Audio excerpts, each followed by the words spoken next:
Welcome back to the Something Something podcast. I'm here with Michael. Hola. And Chris. Hey. And we're going to start with Chris to talk about the games he's been playing. Wait, fuck. Alright. Hey. So, Hey. I don't know. I guess I've been playing a handful of things, I guess. This since like last time, right? Like I remember I said I was gonna finish. I was literally at the final boss of FF8.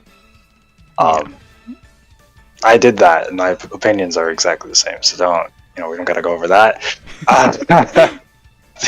Hey, make sure to check out the last podcast. Make sure you guys check out that last podcast. Multiverses came out. Fake came out. It's like it's like in beta. But I've been playing that a little bit. I like it, but I do wish that it felt a little more like Smash. But like that's such a stupid thing. That's the dumbest thing to say, right? The point is that it's not. Yeah, the point is it's not Smash. It's its own thing. That's so sad. That platform. I just don't fighters, like it. I get it. Yeah, I don't like the super duper floatiness. Like I understand why. And it makes sense, like in gameplay, but not really. Yeah, it's not your cup of tea for that reason. But I still like playing it. I have fun playing it. No. Play it every now and then. It's free. You just prefer like enjoy the it. If it's free, the standards go down. Talk to him, bro. Yeah. I didn't drop any cash, and we're in there. Yeah. I'll tolerate some minor inconveniences. Like Right. if there's some major thing wrong with it, but it's not like it's so fun. And if it's free, all right, cool, it's fine. I don't mind that much. Exactly. That's why Fall Guys is pretty good. Yeah. Like Fall Guys, there's no substance there. Like you hop on with a friend, it's a good time. Good to go. Exactly. I did play Fall Guys, but like, who cares? So, we all play Fall Guys. Speaking about shit like spending money, right? Speaking of spending money, so we bought this Mario Kart booster pack like 6 months ago, and they dropped the new courses. I did play those, and I thought they were better than the last ones. They were actually pretty good. I will note one of them. Two of them, but technically one of them. They're not in tour.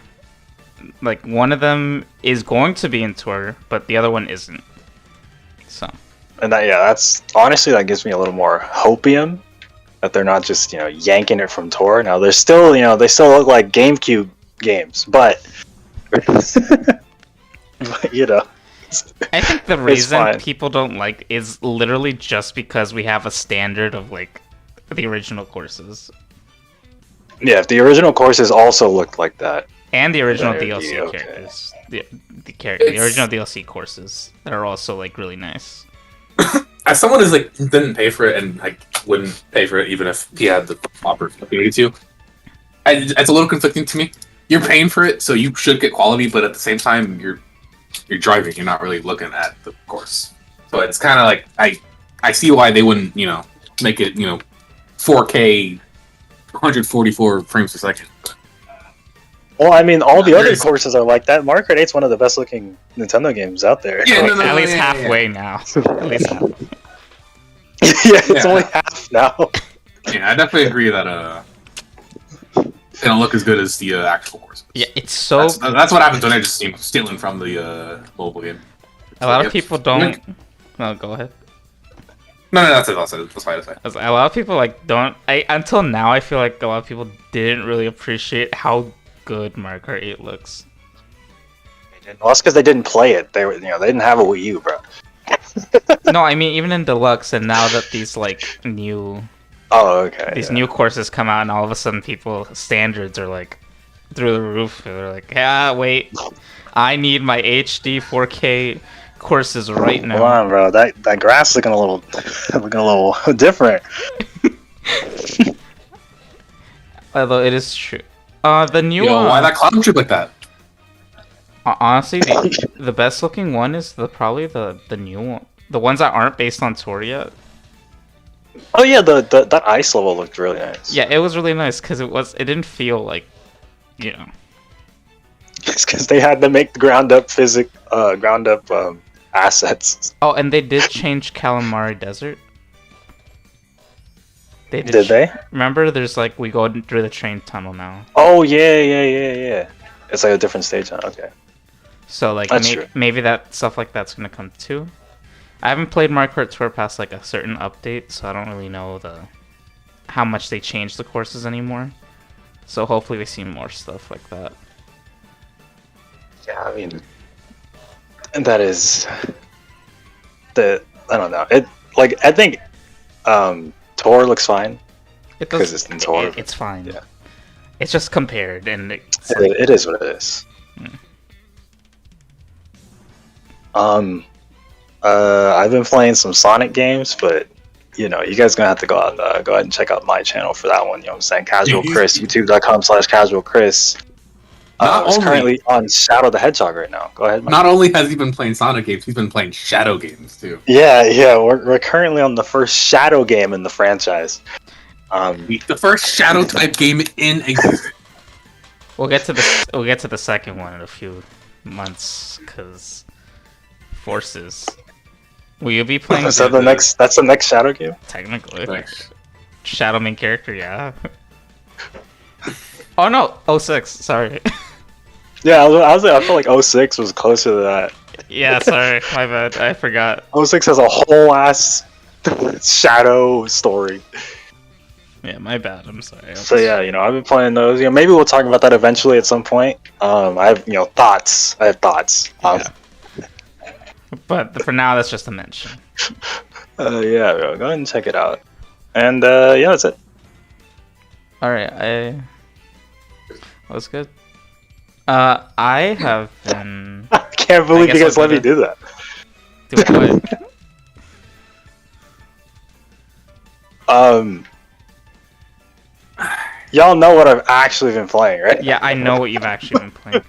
I know what you've actually been playing, and I was surprised that you just kind of said you're done. So everyone just let me move on. He didn't want to hear about Xenoblade. He's right though. No, I was just surprised you didn't mention it. So you said, and that's it. I'm just like, all right. Anyway, he's right. I wasn't gonna pester you about it. Bro, with how much he probably has to say about that, that'd be its own podcast. I don't have notes, bro. If I had notes like I did for FF14, for FF8, I would have been cooking. But no, I don't got notes. But I will talk about it. Go ahead. This shit, fellas. This shit right here. It's exactly everything I've been saying prior to the game coming out. Right, best game on Switch, peak fiction, best Xenoblade. This is something else. Like Monolith Soft, they truly outdid themselves, right? Like the combat. Like I'm not gonna go too in depth, because I talked too much last time. So the combat is like so good because of this system. Yeah. Every character can equip a class, right? So there are like there are a good number, like 20 plus classes in this game. Some of them play like Xenoblade 1, some of them play like Xenoblade 2. And leveling up these classes allow you to keep abilities from that class, and then you can apply it to a different class when you switch to a different class. So that's just that shit alone right there is insane, because then you can add in like your gems. Like they brought back gem crafting from 1, which is a little crazy. They have a lot of they brought accessories back from 2. I played 1. I used to shit out of those gems. I crafted gems all the time. Yeah, they brought it back. It's a lot more simplified this time. It's not really like you don't gotta draw a map to get the gems. But I'll just say the premise is, just to let you guys understand, right? The premise is sort of like there's these two factions at war, right? There's the Kevis, and Agnes. But for you guys, right, I can simplify it even further. Kevis is Xenoblade 1. Agnes is Xenoblade 2. And then, like, they're sort of in this world that I can't really, without going into, you know, detail or whatever, spoilers, whatever. They're in this, like, world where everyone is sort of born at, like, I calculated it to the age of 10. Everybody's born at 10 years old, yeah? And they literally are born and then sent out to fight. But they can only live for like 10 years. And then they have to keep, the war has to keep going on, and everybody has to keep fighting each other, because the only way for other people to live is by stealing the life force of another, like, person from the other faction. So that shit goes a little wacky, a little crazy. And yeah, that's the story. I also just want to get this in here. The fan service is pretty good. For, like, you know, Xenoblade fans, you play all 3 Xenoblade games, you're having a great time. Oh, I thought you meant like titties and ass. I was like, what the hell? Yeah, I was like, you said. Oh that's wow, you guys are weird, bro. No, that's literally what fan service means for a lot of people. No, I was like, hello? What the hell are you talking about? It's not. It's like Xeno, like the, like, you know, cameos and stuff, like stuff in the like down to the music, like, has like motifs and shit from 1 and 2. The entire world itself is a mix of 1 and 2. But like at the same time, it's very self-contained. Like, you can literally play this game first, and it'd be okay. But like, I don't know. I don't know if I'd recommend that. Like, I'm like 50-50 on that. I feel like it's kind of like, in a way that you should play the game so you can enjoy the extra, like, you know, the extra, like, messages, and, like, references to the other games, I'm assuming. Definitely, because, like, yeah, shit, like, when you're at like the end of the game and shit just starts happening, my voice that day was a little shot because of I was just yelling, screaming, just pure screams. The game good, of course. Probably the best Xenoblade game. Probably. I say probably because we're in the honeymoon phase, so like I can say whatever. But Right, I can say whatever. Who knows what I feel like 4 months from now. Well, how do people feel about 2 compared to 1? 2 people didn't like 2 compared to 1 because 2 is completely different. This game is a lot closer to 2 than 1. Like, looking back, it's very funny because 1 is like the outlier now. Like, 1 doesn't play anything like 1 and 3, like 2 and 3. So like, so people who liked 1, would they not like 3, or would they just stick? No, I think they would. They would. Because they pretty much take the best of both games and put them in one game. Like, that's sort of the whole theme of this game, is just both worlds colliding. Okay. Anyway, I'm done. Basically, the whole game is 2 weeb factions fighting. If it's Xenoblade 1 fans and Xenoblade 2 fans. That's the joke, or it's Xenoblade 1 fans, Xenoblade 2 fans. It's not that cut and dry, right? I'm sure it's like. But I could explain it as like Xenoblade 1 versus Xenoblade 2, because like the I can appreciate that, actually.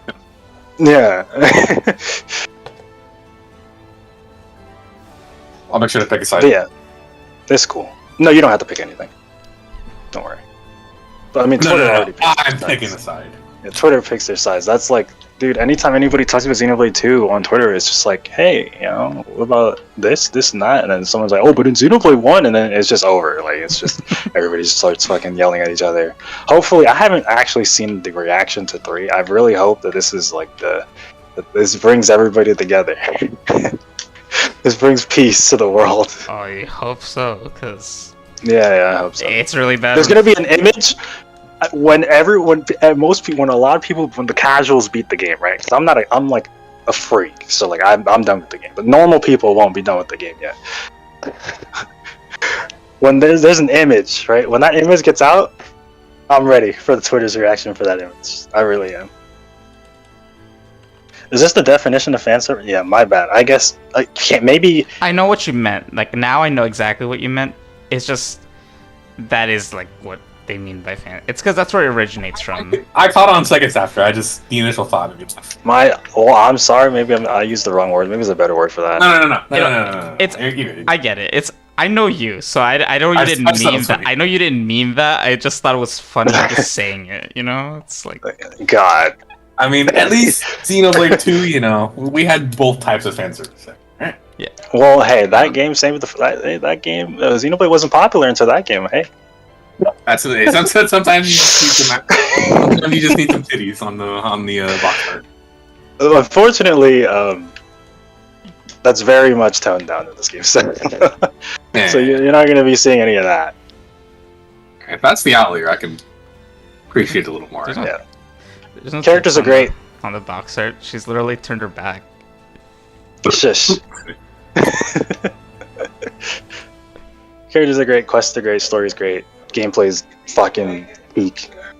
I mean, I don't. Yeah, that's it. So, I mean, I guess I have gripes. See, this is why I normally write shit down before I do, so I'm not talking all over the fucking place like an idiot.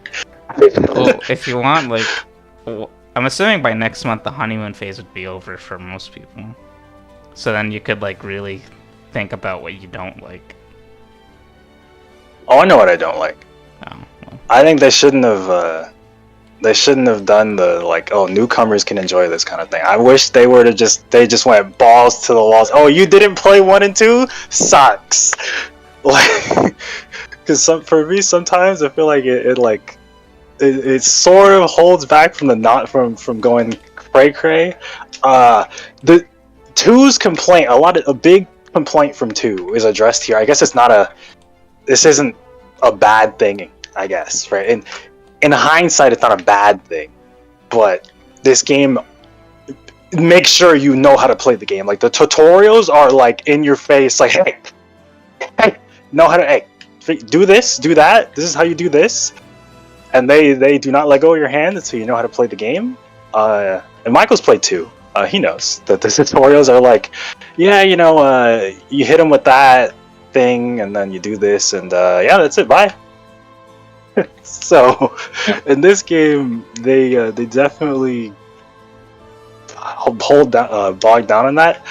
But for me, obviously, I'm a veteran, right? So like, I don't need that shit, except for the new stuff. The new stuff, let me know. But like, any of that old shit they're going over, like auto attacking and like canceling arts and the arts, it's like, I don't need any of that. Like, I'm good. Yeah. But I think in the long run, for newcomers, it'll be good. But yeah, most of my complaints are more like nitpicks, though. So like, I don't know. That's about that. Oh, you know what? Nah, I'll end with this. Yeah, I'll end with this. There's got to be a Switch Pro. There's got to be a Switch Pro. Oh. There has to be. There has to be one. Yeah. Sounds like I'm emulating it. Yeah. There has to be a Switch Pro. Man. That's so good. There has to be a Switch Pro. The game looks incredible. And most of the time, it runs at a good 30 FPS, right? Solid at 30 FPS. Fucking sometimes though, like right now, I'm playing the game right now. The frame rate just drops, and I have to deal with this. But it looks so good. And like sometimes, like I've run into some stutters and stuff. It's just, you know, it is what load times are kind of ass. But you only really load if you're super fast traveling. And by super fast traveling, I mean like if you're traveling out of the sort of section that you're in. So that's about that. All right. The Switch Pro gotta come. Yeah. Maybe. Yeah. The Switch QLED will come out eventually. Listen. My leakers. I have leakers. My great uncle's dog works for Nintendo.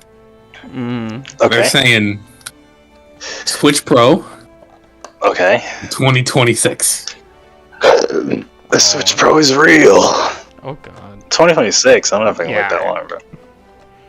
Xenoblade 4. Xenoblade 4, bro. Oh, I guess. I'm sorry. The devs did say that this is the end of the trilogy, like 1, 2, 3, but for marketing purposes, they are keeping the Xenoblade like branding. But 4 will be a different, like a start of a different like trilogy if they do a 4. Oh, so they'll keep just Xenoblade Chronicles or just Xenoblade? That's something that we'll have to find out. Oh, okay. But they'll probably keep the name because Marketing, everybody knows. Marketing. Yeah, everybody calls it Xenoblade now, so like they gotta just keep it. Can't call it. What was it called before? Xeno? Just Xeno? Oh yeah, Xenogears, Xenosaga. It's because those are different series though. I was hoping for another like Xeno whatever. Yeah. As long as Monolith Soft keeps putting out this shit, then like we're good. It's fine. The only thing holding them back is this shitty ass console. It's so unfortunate. Nintendo can't come up to standards. I'm worried about Bayonetta 3 for that reason a little bit. Bro, when I was playing Kirby, and like I was like, oh, frame drops in Kirby. When I was playing Metroid, I got frame drops. I was like, yo, what no is? way, Metroid frame drop. I was like, yo, what is happening here? Did it frame drop? It's only in like various, in specific places. Yeah, very like it goes, very, specific like, places. very It drops, and it's actually very noticeable. And it's like, dude, like, what are we doing? It's so frustrating. Like when Bowser's Fury came out, like when that game had frame drops, I was like, there's no way they're letting a Mario game have frame drops. Like they've never done this ever in their lives. There's got to be a new system, and it's like they really want to fail. They really they're not failing though. They want to though. They're gonna do the Wii U again. They might not come back from that one though. If they do another one like that. It is what it is, Mika. It is what it is. That's so upsetting. What have you been playing? Michael or Gabriel? Who's next? I'll go next because Michael has like a list. Because I only have like one game. Because you said Mario Kart, so I kind of like can't talk about that. Oh, you had Mario Kart on there, huh? Yeah, I only had 2, and that was the one. So I finished Persona 4 Golden. My goat. Nah, it's my goat. It's my goat. My goat. Yeah, yes, sir. I got the golden ending. I got the golden ending. Nice. Yeah, now you see why we were very adamant you finished Marie. Oh, I was gonna finish her anyway because I was like on 7 by the time you told me like rank 7 on her. Like by the time you told me, so I was gonna do that anyway. And also she was the new character, so I could predict that she was the new character for Golden. Yeah. So I was like, I feel like I have to do that then. Yeah, they made it kind of obvious. She was like kind of like out there, I guess. Yeah, she did in the intro. But also the way she like went her social links, the way she talks to everybody, and the way everyone talks to her kind of makes it feel like that. But I had a really good time. Yes, sir. I like Morgana more than Teddy. I don't like Teddy. Teddy was fun. Damn. I really liked Teddy to begin with. And then he turned into a human and became like a pervert, and then I wasn't in love with Teddy anymore. Okay, actually, that's fair. I love True. I never thought of it like that, but sure, when you say it like that, feels like like I wasn't convinced, and then he said that. I was like, okay. Well. Yeah, I was like, you know what? Maybe he's right. Like Morgana's like a bit, but only for like on, and not even like all the time. Lady on. It's only he like almost said Lady on. He should have said it. It's only like that's at most. He just says that. But I really do like Teddy to begin with. It's just he becomes worse. Yeah, I can agree with that. And the same him way and Yosuke, just those two fuckers. Like they start hanging out together too much. They go on a decline after you save Rise, that's when they really hit their decline. After you save Kanji, actually. After you save Kanji, Yosuke gets on his decline. After you save Rise, Teddy goes on his decline. But, at least Teddy, Yosuke is worthless completely. At least Teddy's one of the good combat members. Oh, I mean, he's a good party member. I didn't use him. Yeah, I think I used, for the whole game, I used Chie, Yukiko, and Kanji. My goat? Wait, no Naoto! I did not use it. You missed out. Yeah, I know. Does it matter? I think it's like... Does it matter? Nah, at this point, no. Spoiled. Bro, Persona 4 is like... Yeah, also, it's like fucking 20 years old. Yeah, like Naoto, I know she has like the instant like death and like basically every very like elemental, I think. I just didn't. No, but they have Heat Riser. Oh yeah, I mean, it's because I had a Persona with Heat Riser already. That's fair. But two. Why would I want to? Also, like Golden adds like the thing for Chie where she just Heat Risers everybody. Also true. So like. What do I care? I also had like SP items, so I didn't have to worry about like it draining. And besides, Chie is not really like a magic user for me, so it didn't matter. I use her for like her physical attacks with Kanji, and they just blow through boss battles, because Rise does like everyone charge up, and then they just do nuke attacks and they kill everybody. Now you see. Yeah, it tells you there's the game. Look, the game stopped being hard. Okay. Yeah, we were telling you after Rise comes along, you kind of just steamroller us. Yeah. Rise, character-wise, she warmed up to me and she got a lot better going forward because I didn't really like vibe with her. I thought like I don't like the trope of like ogling the main character trope. That's a little weird to me. But once she became like more like the social links and talking to her and everything, then she became like a better character. Like I actually like Rise a lot. In terms of like, I think I like Futaba more though. I think Futaba I think I just like her. I mean, I don't like her like, I don't mean like I like her way more than Reese. They're like both really good characters. I just like Futaba a bit more. Futaba's iconic. You can't do that. Futaba has become iconic. That's a little crazy, huh? Kanji's fun. Kanji's. True. My goat. Kanji's really fun. I think Kanji's really funny. Yep. He's actually hilarious. Kanji and Yusuke are like by far the best characters in the game. It's always the funny dude. It's just infinitely the best character. Kanji's like, bro, the hell with exams. Time for some animal crackers. It's over.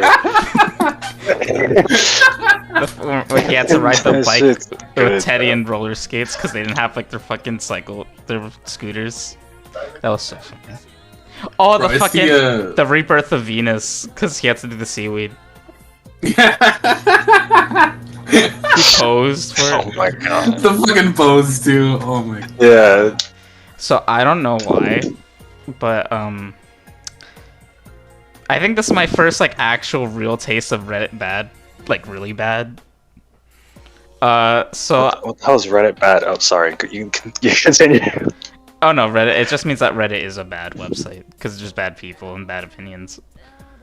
A lot of people really, really love Yosuke and really, really hate Chie, and I really did not. I don't know why I didn't expect it, but I should have expected it. Like people despise Chie. Really? They really just they like really they villainize Chie all the time on Reddit, and I'm just like, oh my fuck, dude, that's crazy.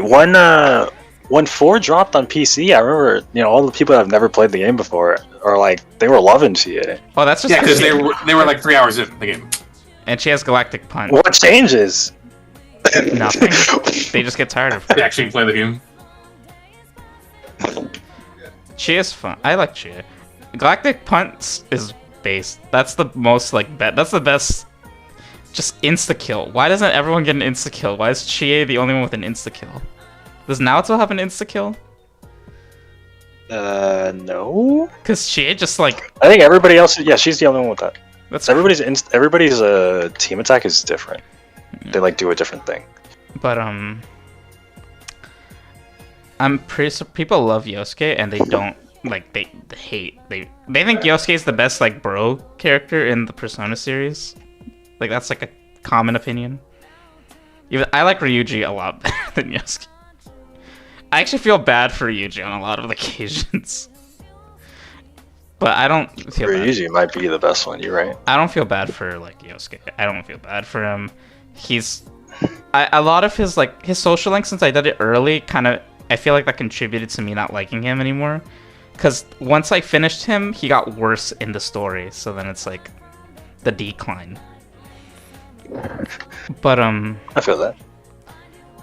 Oh god, and like I guess that's not that important because it's not his fault. But like you really get a feeling of like why does he care so much about Saki, considering like he should be aware by now that she didn't like him or anybody because like her parents are giving her shit and it's his fault. It's his family's fault because his family owns Junes and like killed all the small time businesses.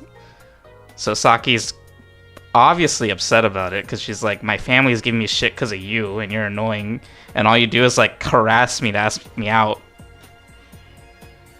And it kind of annoys me. I was always confused that he doesn't get the hint. Go ahead. I was always confused on why he cares so much about the girl. Yeah, I don't... Like, she literally, her shadow is like, I fucking hate him. He sucks. That's how I truly feel. He's a garbage human being. And then, like, he just cares about her the whole way through. And I don't understand. Yeah, like, at the beginning, I thought it was, like, good motivation. But then they kind of really overdid it. Yeah, it did. He's gonna be like 30 years old. He's gonna be remembering the time. Man, remember my high school crush said she fucking hated my guts. Remember that, buddy? Remember that? I actually don't remember that. Talking to Teddy in his fucking retirement chair. What the hell are you talking about, Yos? And I noticed, like, he really, like, whether it's intentional or not, like, he really picks at everybody's, like, insecurities about their shadows. Mainly Kanji, but he also does it to Rise. And it's really like, bro, what the fuck? Like, calm down. It's not funny after a while. Like, I know you're the comic relief, but, like, chill the fuck out. Like, one time, okay, haha. Second time, alright, buddy, relax. They literally it goes, like, 10 more times. They literally told you to stop, like, 10 times already. Like, stop. Like, I was waiting for the true ending of, like, a 10-minute cutscene of Kanji just punching him. You know the true. You remember in Persona 5 where like Ryuji survives and every female character beats him up for no reason? That scene is atrocious. That scene is actually kind of crazy. That should have happened here. That should have happened. Why does he get beat up? That scene pisses me off. There's no actual reason he got beat up. There's no reason. That scene I don't talk about that one as much as, you know, the infamous Morgana arc, but that one is also like number 3 or 4 on why it's so bad. A vocal Persona 5 disliker. I think also just that should have happened to Yosuke. Yeah, that's what I was. That's why that should happen to Yosuke. Me when Ryuji gets beaten up. Fuck this game. Me when Yosuke gets beaten up. Yes. He doesn't get beaten. No one beats him up but Chie. That's why I like Chie, because Chie is the only one. Chie smacks him like every other second. Yeah, because he's an idiot.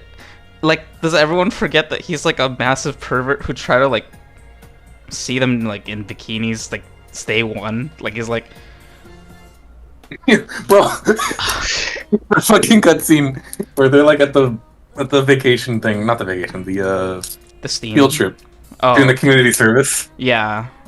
And they're like, hey, let's get in the bathtub. And the girls are like, oh, we didn't bring a swimsuit. And he's like, don't worry, I bought you some.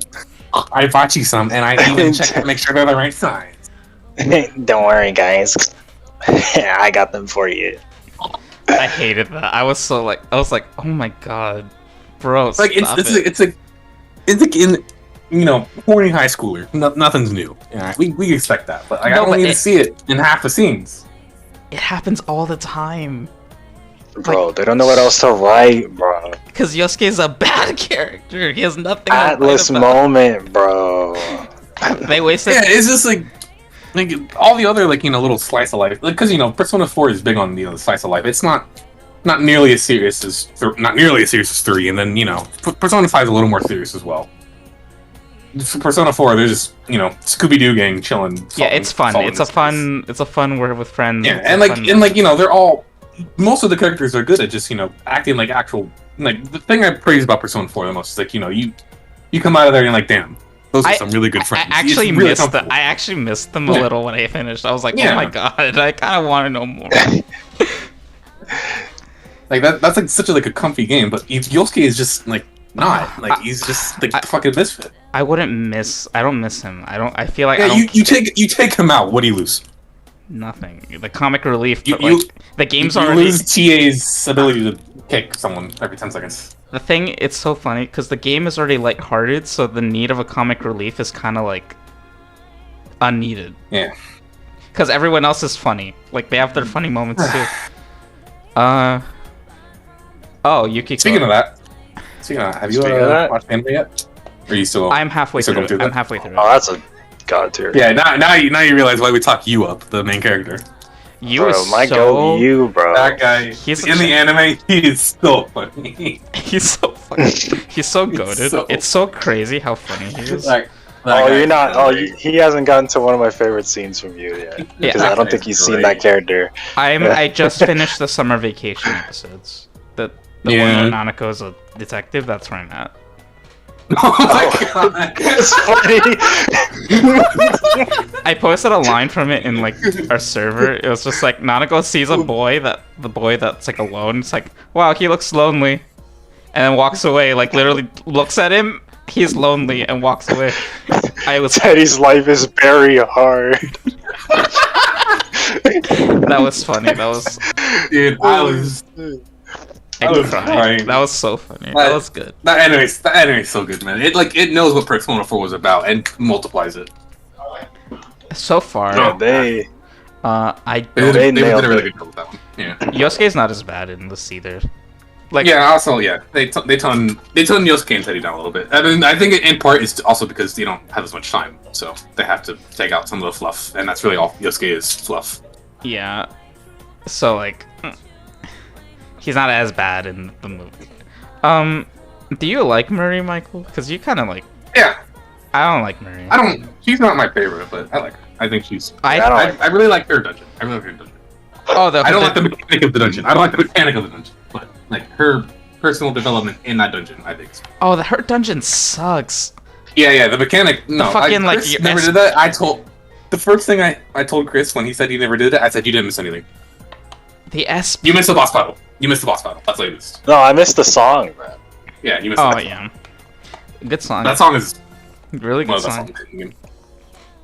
But everything else. Yeah, the SP is Oh yeah, fun. Your SP drains like every battle you do. Like it doesn't matter if you use it just drains.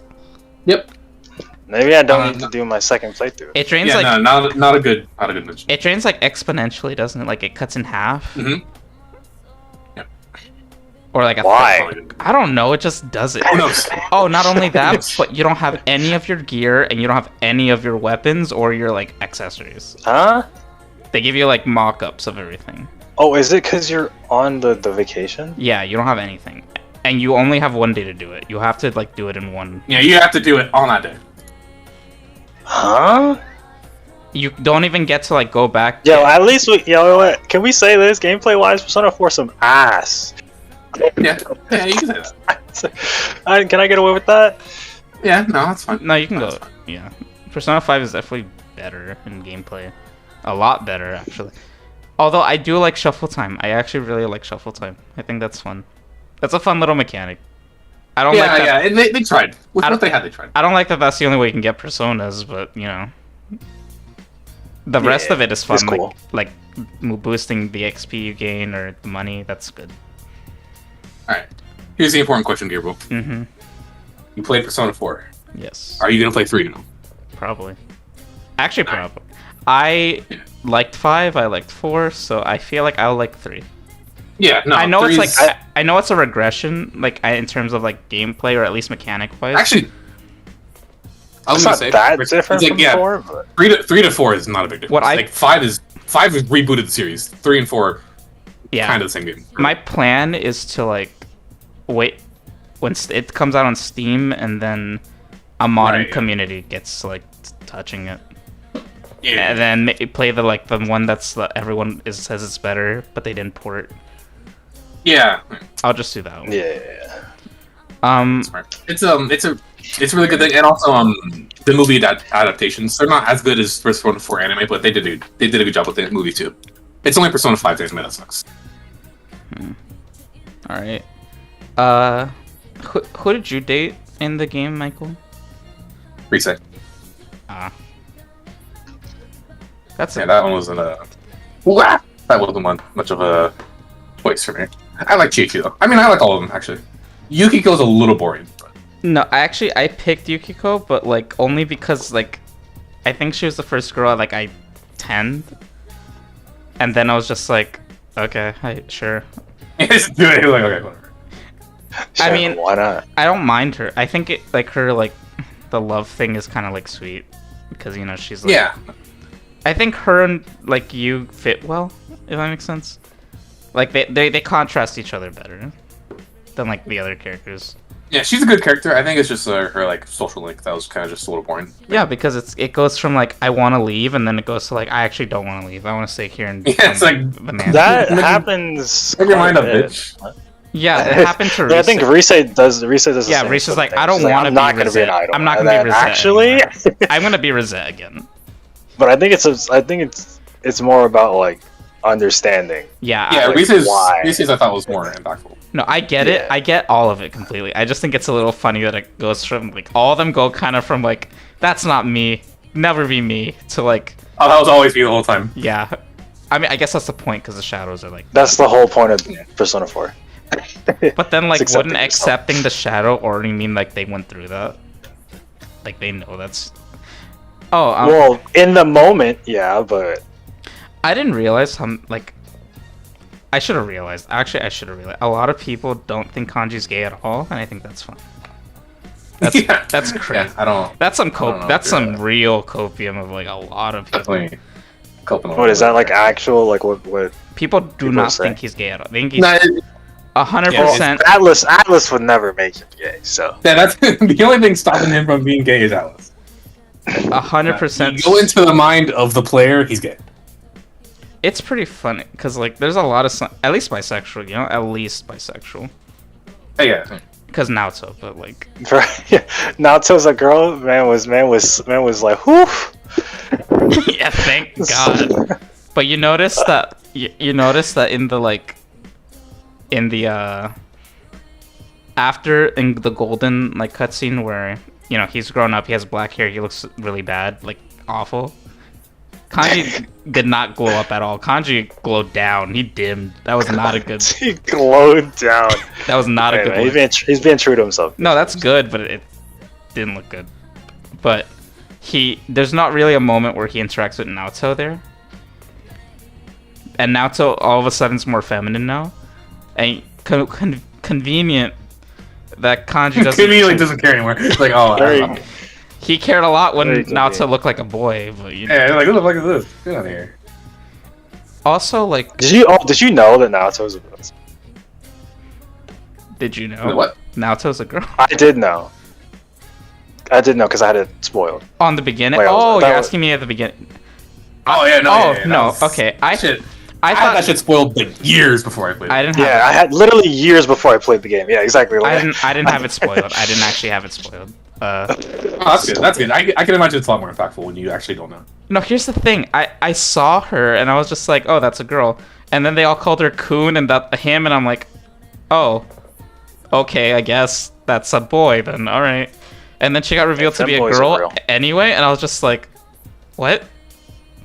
And then you go through her social link and it makes sense. But then it's like, I was like, that's not a girl. Her voice is a giveaway already. I know there's feminine sounding guys, but that's a little too specific of a choice to make in this game.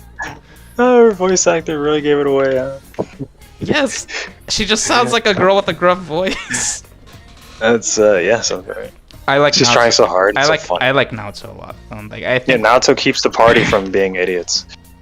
Naoto's Oh, we were playing. We were talking about the scene where like they're all drunk, but they're not drunk because Naoto's like there's no alcohol. What are you guys doing? That's the best scene in the game, man. That shit is so fucking funny. That was so funny. There's no, and then Yukiko and Rise. Dude, in the anime, that scene is incredible. You know. I can't wait.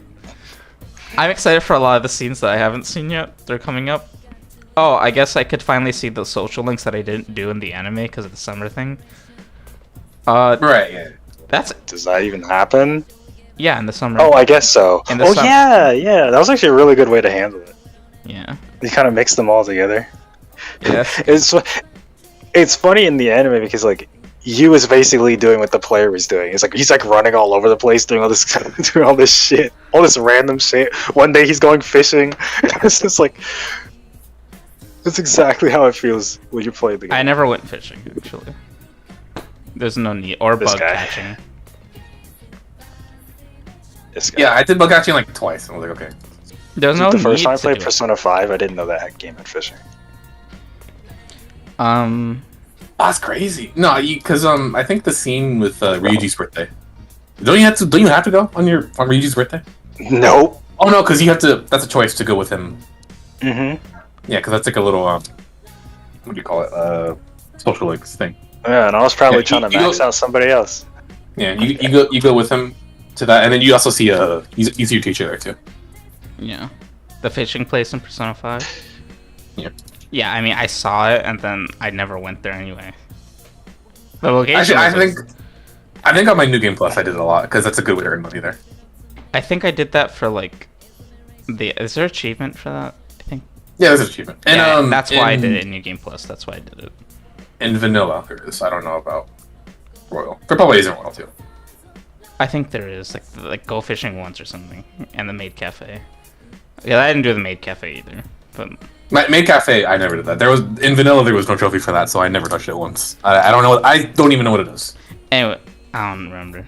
Anyway, it boosts like, it boosts 2 social links depending on your choices. Wait, that's kind of cool. No, not 2. At the time, 1 or another, depending on the choice. Yeah, so it's like you could just pay the fortune teller to do that. Yeah, or you could just eat burgers. Yeah. But anyway. Wait, what? The Persona 5?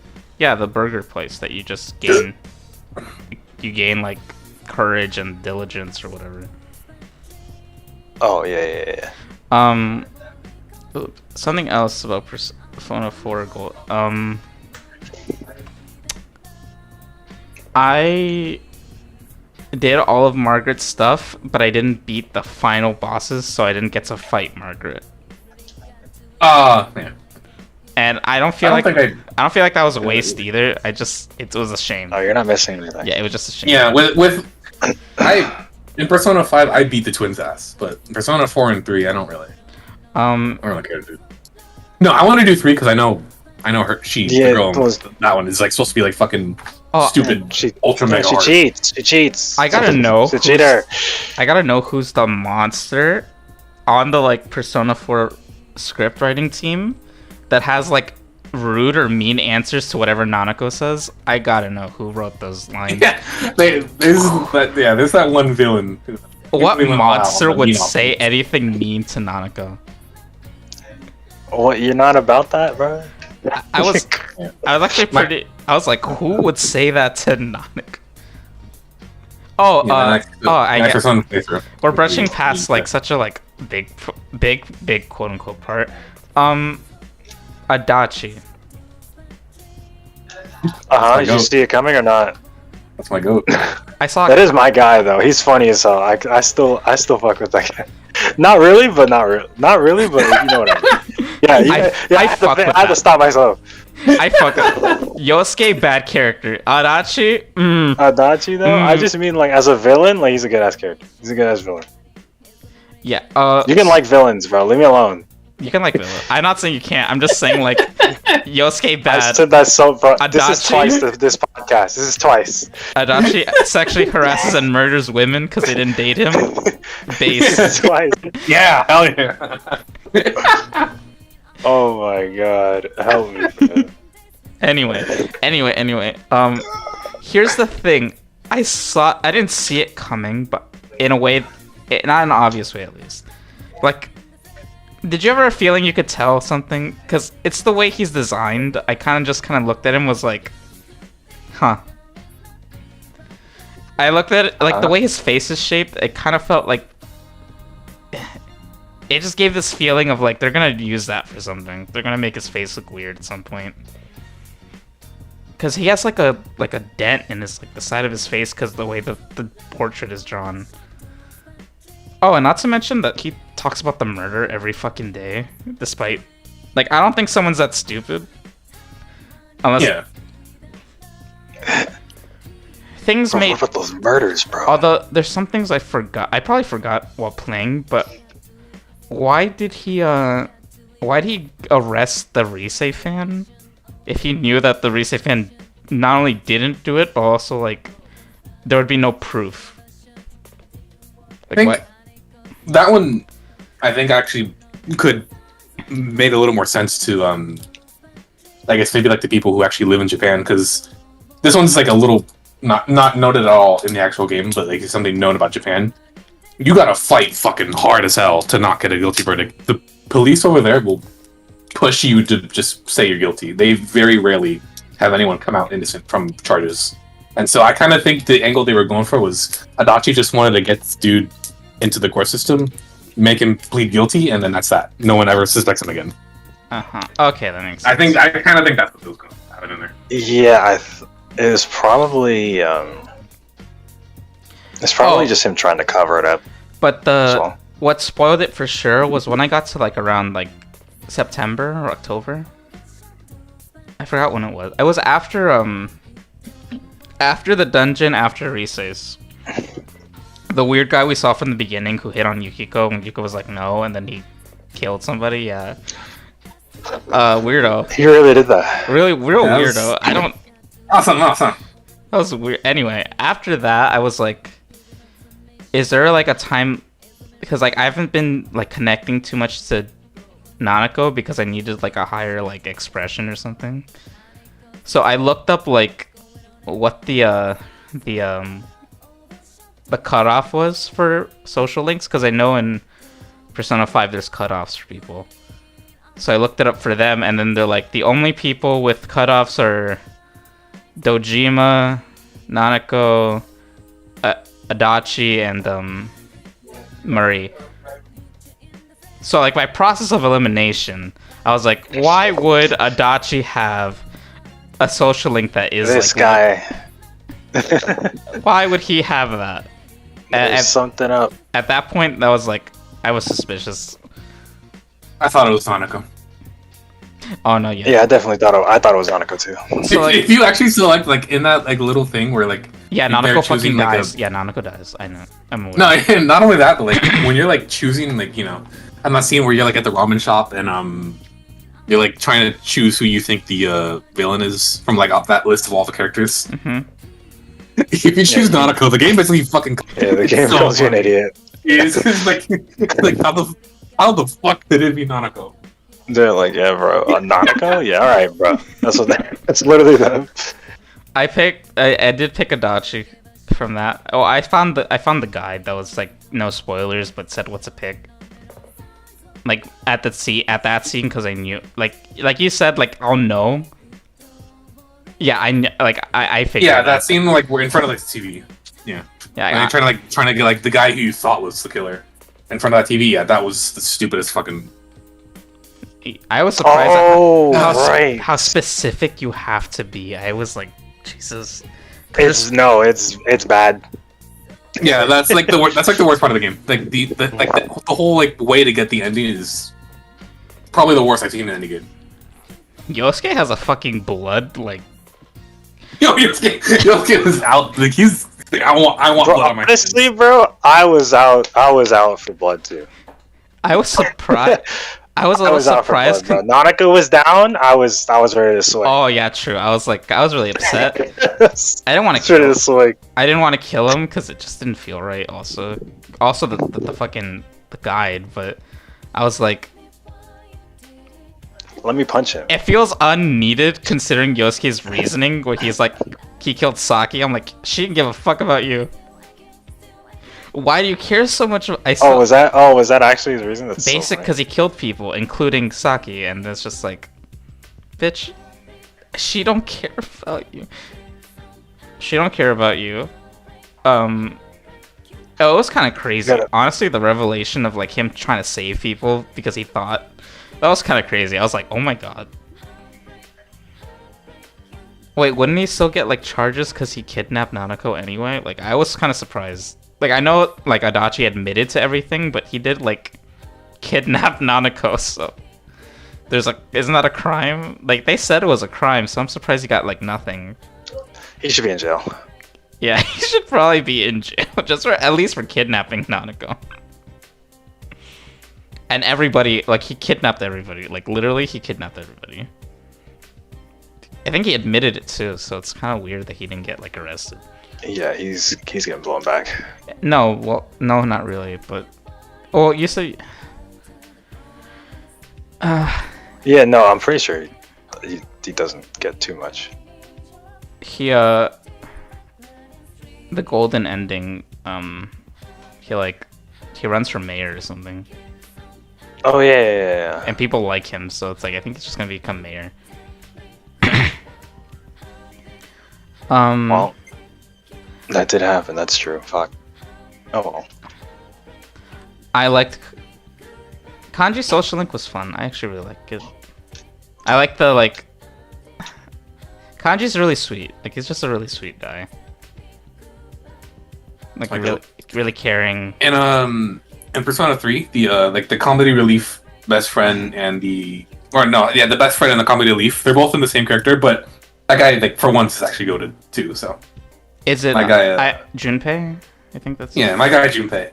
It's Junpei? Oh, Junpei is fire. God. Like, it's crazy because you kind of don't like him at first, and then he goes, he goes through it, man. Yeah, no, he gets really early. He gets early character development, and then gets character development again. That's my guy Junpei. I like characters like that because I like characters that grow. Yeah, but Junpei's a really good character. Like, I like Ryuji too, but Junpei. A lot of the characters out of all three of them, Junpei. So like, and 3 are really good because like 3 is like the sort of the beginning of their trope fest, except that they're not like too tropey yet. so the characters actually have like a lot more. And then 4 is like trope overload. Yeah, they're super tropey in 4. I've noticed. Oh, I'm sure you know this, Michael. Like, specifically you, because I remember you mentioning it at some point. I'm pretty sure. Yosuke was meant to be gay. Wasn't he? Yeah. And it makes it make more sense. Like, everything he does and, like, being a weirdo kind of makes more sense because he's just, like, in the closet. Yep. He was meant to be, and then they didn't. I think whoever, the Atlas CEO, is clearly homophobic. He's like, no. Oh, they definitely are over there. That's an Atlas certified moment. The game lets you know that Yosuke's garbage because his dance is in a trash can. Devs want to make a bisexual protagonist. I guess that would people in charge of the money do not want that. Would make you also then bisexual then, wouldn't it? I think Joker should have been. Yeah, him and Ryuji, yeah. Probably next game they probably should just do that. Just let you do that. I hope. I just give you as much options as possible. Just let me if it's gonna be self-insert, let it be male, female, right? Is it it's like half self-insert, isn't it? It's like half. With Joker, it's half. With the first 2, I think it actually is self-insert. With you. Oh no, you're fair. Yeah, that's true. Yeah, you is like Joker's a little more character, but the other 2. No. You is a super blank slate in the game. Joker actually does things. The thing is. Yeah, Joker. Yeah, because there's cutscenes. He's still a silent protagonist, but like Joker, like, you know. You have words through his I guess like choices, like his choices and some of the actions. You could there is some character to him. Yeah, especially like when he agrees with everyone that like they should stop for some reason. Oh god, Persona 5 really knows how to like make me upset sometimes, especially with the way that like I really do truly hate the way everyone doubts themselves about stopping evil people. That really gets on my, that really gets on my nerves every time it happens. Wow, we stopped the pedophile, but should we be doing that? I don't think that's a good thing. Wow, we stopped the... Wait, we just saved Japan. Wait, was that okay? Is my mom gonna get mad at me? Wow. Yes, actually. We stopped sex trafficking I'll and get drugs. Like, that's not good. That's bad. I mean, that's bad, yeah. We can't be changing. Saving Japan? True. Yeah, fuck Japan. I hate Japan. I don't hate Japan. I haven't seen Japan enough to know, so. Bayonetta comes from Japan, so you know what? Like, you'll live. This guy. You'll live for, till like America, until Bayonetta becomes the American woman that was apparently supposed to happen or something. Like, she was supposed to be based on like Western women, like not now, but she was supposed to be like a cowgirl at some point. Howdy. Or something like that. That was funny. Yeah, Persona 4 was fun. I like Dojima. I like almost every character except for like Yosuke and then like Teddy at the end. Yeah, I think it's more fair. Persona 4 really like the best part of that game is the characters, but you can't win them all. Yeah. Cause like, unfortunately, yes, you I don't find any reason to care or want to care about the other social links that aren't in your main party. Or people you see every I barely did them in that game. Yeah, that's the other thing about the game. Like, the other, like, non-party characters. They don't matter to me. They're just like... Like, I maxed out the main characters and that. Yeah, Persona 5's non-party members were a lot more interesting. Literally, the only reason I was ranking other non-party members was because they were tied to, like, the things that would boost my, like, stats. Yeah. Like, the drama club, the girl in there, I was just like, I don't care about you. I just want, like, to boost my expression so I can talk to Nanako. I don't really care about you. Dude. That girl in the drama club reminded me. I didn't notice it until I like heard someone else talk about it. But so many of like the sub stories and just in general, like just a lot of the sub stories in Persona 5 and kind of like just the plot in general, so many of them have at some point like in the social link to create drama. What was her name? Hold on, I need to find her name. Persona 4 drama club girl. Yumi, yeah, her name was Yumi. So many cutscenes. It was like, Yumi, your mom collapsed, and suddenly you're going to the hospital. And that's so many people collapse in that game, bro. Like half of the dialogue, blank, your blank collapsed. Kanji, your mother's in the hospital. Like some ass. Yeah, like what? And she wasn't even like down. Someone else was, but like not really. Bro, every character just took a casual trip to the hospital at some point. Living in that city, you gotta watch out. Nanako was like collapsed in the hospital, so like. Yeah, I was collapsed in the hospital. It's crazy out here, man. Nanako got kidnapped. I actually like gasped, like subtle. Yeah, that happened, and I was like, when I play Persona games, I'm doing a lot of side shit. I very rarely progress the plot all at once. Nanako got kidnapped. I was like, oh no, we gotta solve this right now. I dropped everything I was doing. I was so upset. I was like, "There's no fucking way." No, when the Heaven Dungeon has really good music. I actually really like the Heaven Dungeon's music. Oh, that's super good. Yeah. Yeah, that was good. Yeah, that's the one thing about I keep saying the one thing, but like that's another thing about Persona 5 or 4. It's a 7 thing. Persona 4 and 3 both kind of just dungeons are just bad. Oh well, you'll see about 3, bro. Yeah, 3. If you think 4 you'll see about 3. You think 4 is bad? 3 is even worse. No, I don't think it's bad, but it's not better. It's funny. Man, I feel like there's something else I want to mention about it. Anything else to ask me about it? Like any opinions that you think you want to know about me after playing Golden True Ending? No. I think we talked about most of what I was gonna say. Yeah, Yeah, I think I got everything.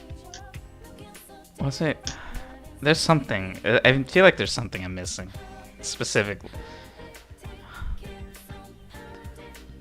On Christmas, did you wear the Christmas outfits? Yes. Yeah. Good. You played the game correct. No, I think that's. Yeah, I talked about all the characters. I kind of like don't really. Yeah. I mean, it's Persona, bro. I guess. Adachi is fine. He's a fine villain. I think it's like.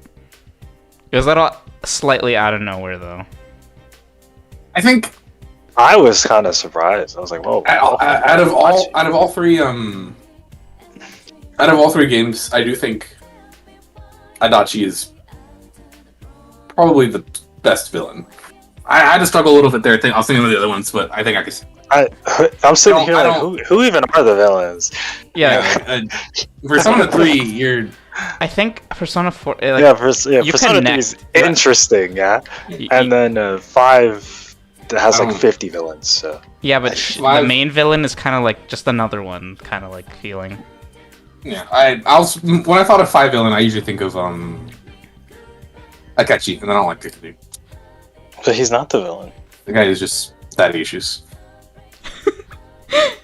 My father ditched me and then used me, and I let him. My father ditched me. Now I murder people for a living.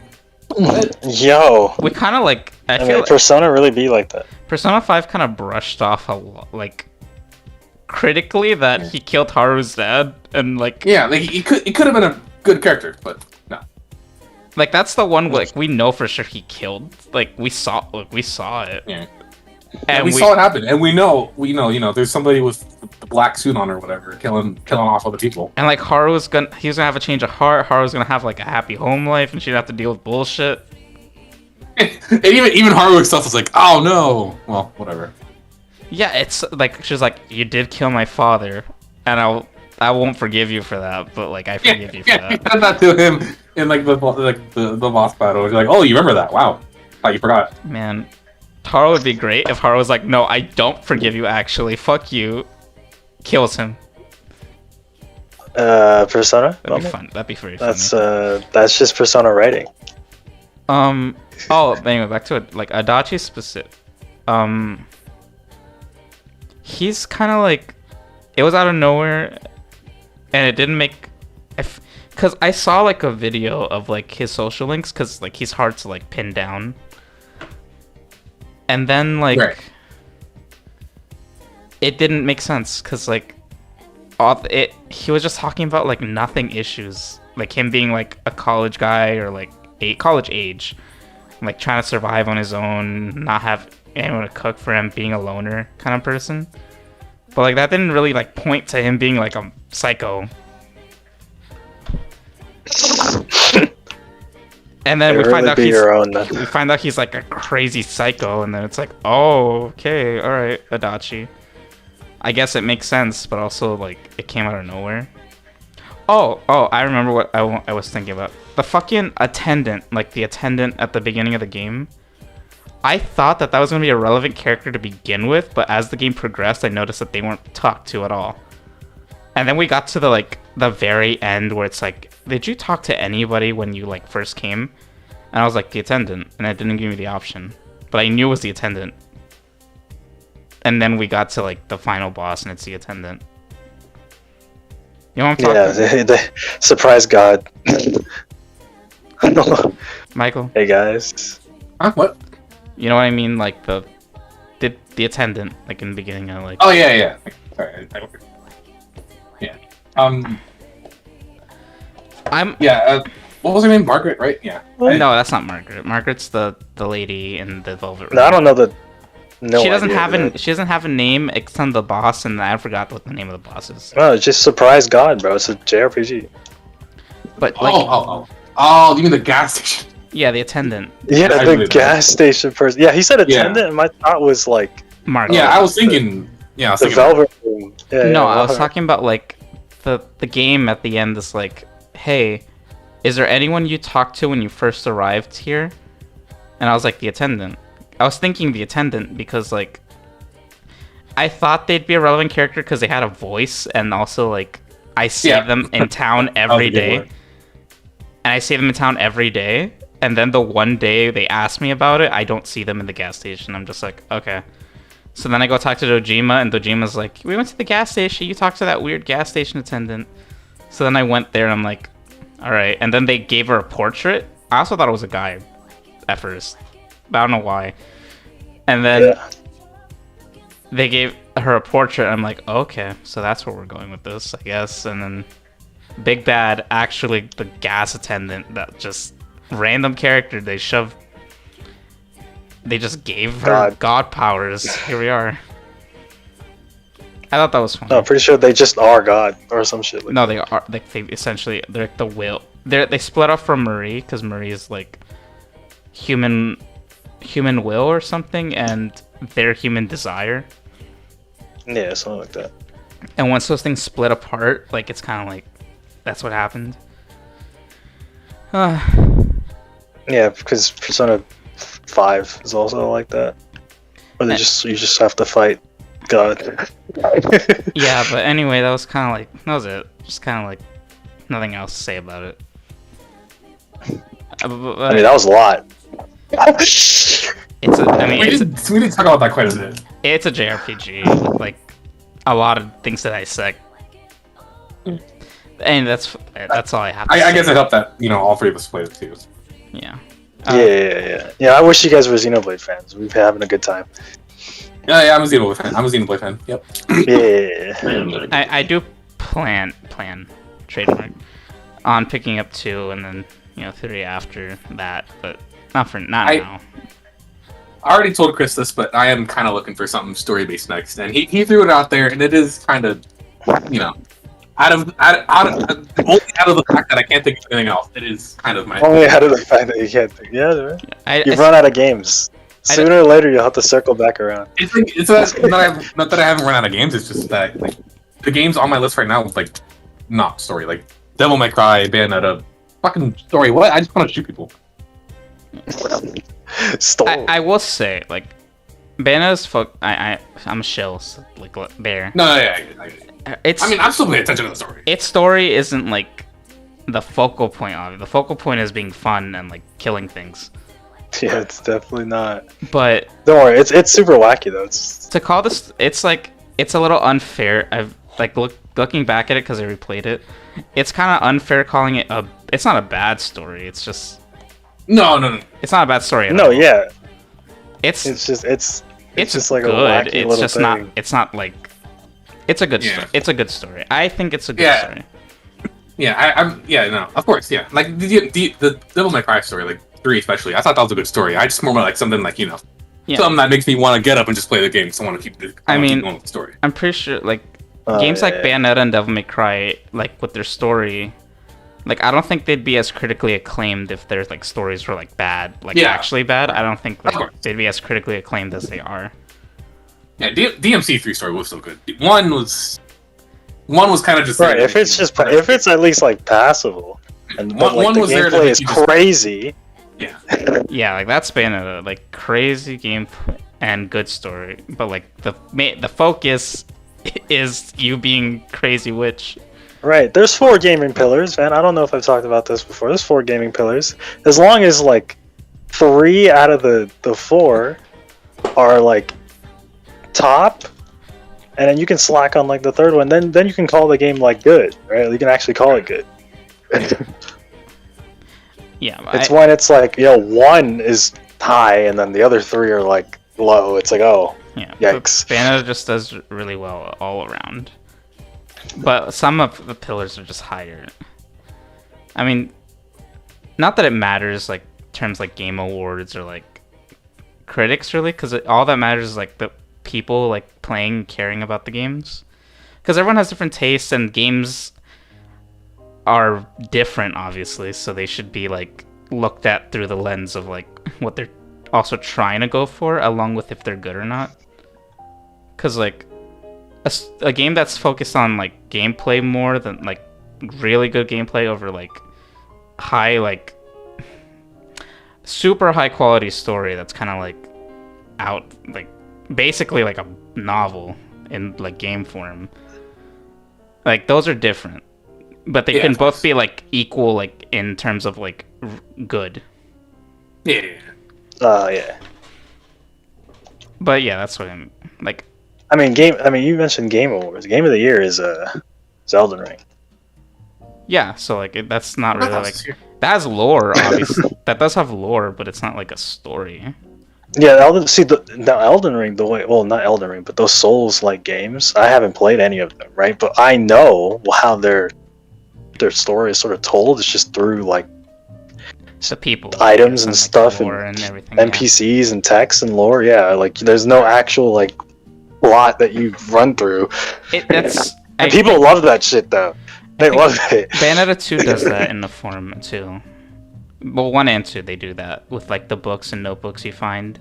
Like it really delves. But that's all it is in those games. Yeah, but well, the weapons and like the enemies. Not Bayonetta. I meant in Souls. That's all it. Like all it is yeah that.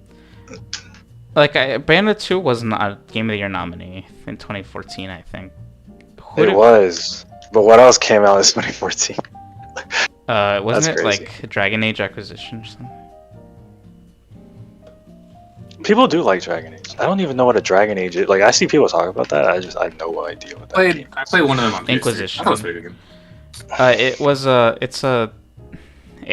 It's an RPG, action role playing game. I played one of them on PS3. That was pretty good. It wasn't like something that I talk about, but I was like, okay, yeah, I played that. It was cool.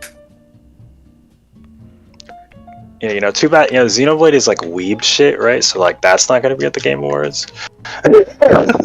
Hey, it'll get like best music or something. I mean, it could. There's a couple things. Yeah, maybe. I've seen like the reviews for like Xenoblade 3. Like Xenoblade 3 does really well. It's like at a high. It's a high 80, I think, right now. Yeah, I know. So like. I know his peak. It's not doing bad at all.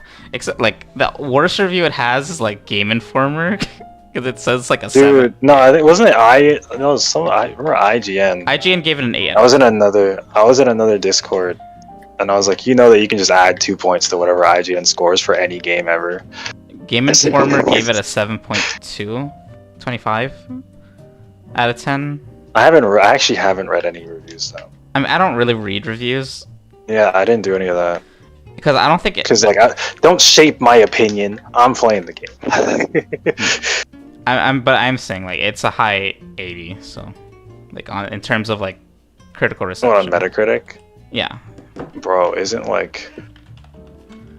There's, like, a Sonic game that has, like, a really weird Metacritic score. Anyway, I don't know if we're on topic anymore.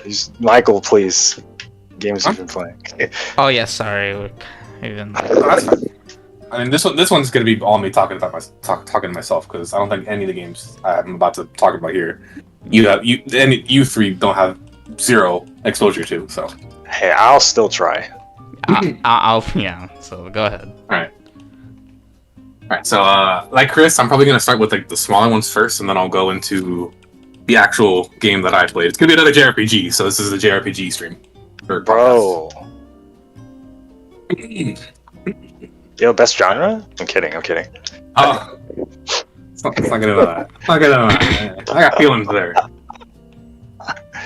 Wait, hold on. Let's see. What do I want to start with? Okay, I'll start with 2 games of the same sub-series. So, I think last podcast I mentioned I was talking about. I started Yakuza 5. I've been getting through there. I'm on the last character right now. I mean, you go through the characters twice, so I'm still in like the first round on the last character. I'm playing it on the hardest difficulty, which means if you die, you have to start from your last save point, and there's no autosave. So it's one of those things. And with this character, you're poor as hell, so you can't buy healing items. And so I'm noticing that with the other 3 characters, I was bullying. I had healing items. I didn't really use them a lot, but I could just slay everything I wanted. But this one, I gotta be careful. I gotta pick and choose my fights, because one wrong move and I'm getting sent back to my last save point because I can't heal. Damn, that's fucking crazy. But as for the story, because I really didn't remember much of the story. I played the first time I played this game was I was in the middle of graduating from university, so it was kind of just a whole lot going on in my life. So I don't really remember a lot of it. Damn, wow, that was 8 months ago. Jesus Christ. Anyway, almost a year. Jesus Christ. Oh god. Yeah. So the story is better than I remember it actually being. I thought it was kind of just like this basic, follow your dreams kind of shit, but it goes a little deeper. I do enjoy the game story, but I think its combat is really where it shines. All you play as 5 characters, but only 4 of them actually fight. The other one's a different system. But like all of them feel really different. I just really enjoy how the fluidness of the combat, I guess. One of them's literally a Devil May Cry character. You just do aerial combos for half of his combat. That's just crazy. Alright, I'll just move on from that. I don't really have a whole lot to say about games that I haven't finished yet, so I'll just move on. The other one that I said was related to Yakuza. I've been playing a little sub-series from that series, Judgment. Started that on PS4. Yeah, I feel like a Nintendo Switch player right now with the frame rate. Yeah. Oh. Yeah. PS4 Pro. Yeah, but the difference being, I actually could upgrade and actually play it.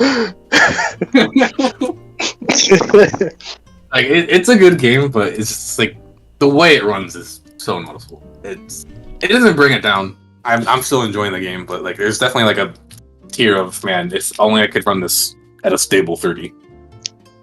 I'd enjoy it a lot more. But the combat, because I'm with these games, I mostly talk about the combat. That's really what you're here for. The stories are really good too, but ultimately, as long as you're fighting, you're fighting. The combat is definitely, a lot of people say that it's the best in the in the whole wider series of Yakuza and all the sub-series. I'm starting to agree. I think it's really nice. Starting to agree. It's very different because this guy's not the star of this show is not he's not a Yakuza. So his combat style is very different. But I think they do a really good job with balancing the two styles, and they're making it even at 15, 20 frames a second. I think it's it really feels nice to slap people around with the way that you kind of just move. How do I describe this? Let's say enemy A is 10 feet away from enemy B. In most games, you'd have to punch enemy A till he dies. You have to walk your ass all the way over to enemy B. No, in this game, you hit enemy A, he dies. Your character just right to enemy B. No time wasted. Okay. I that's like Spider-Man. That's like Arkham Knight. Yeah. Okay. Yeah, but I mean, it's it's not like a power. It's just the way the combat system is built. Yeah, it's just they smoothly move over.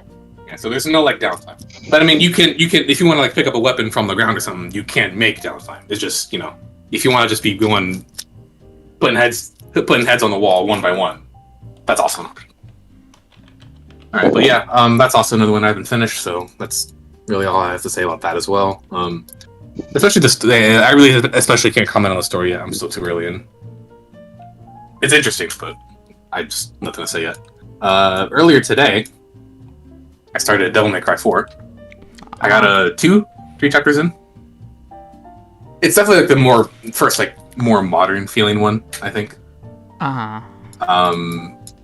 What system was this originally on? Let's see. Special edition. This was on. Oh, it's on PlayStation 4. That's probably why. Yeah, it definitely. It's a lot more modern feeling. The combat, there's just for context. for anyone watching, I guess. I know you two won't really like it won't matter to you guys, but for anyone watching, if you have played Devil May Cry 4, you know that you immediately get instead of like the way with DMC3, you beat the game as Dante and then you get a character select screen after that. With DMC4, it's just like here you go, select the character.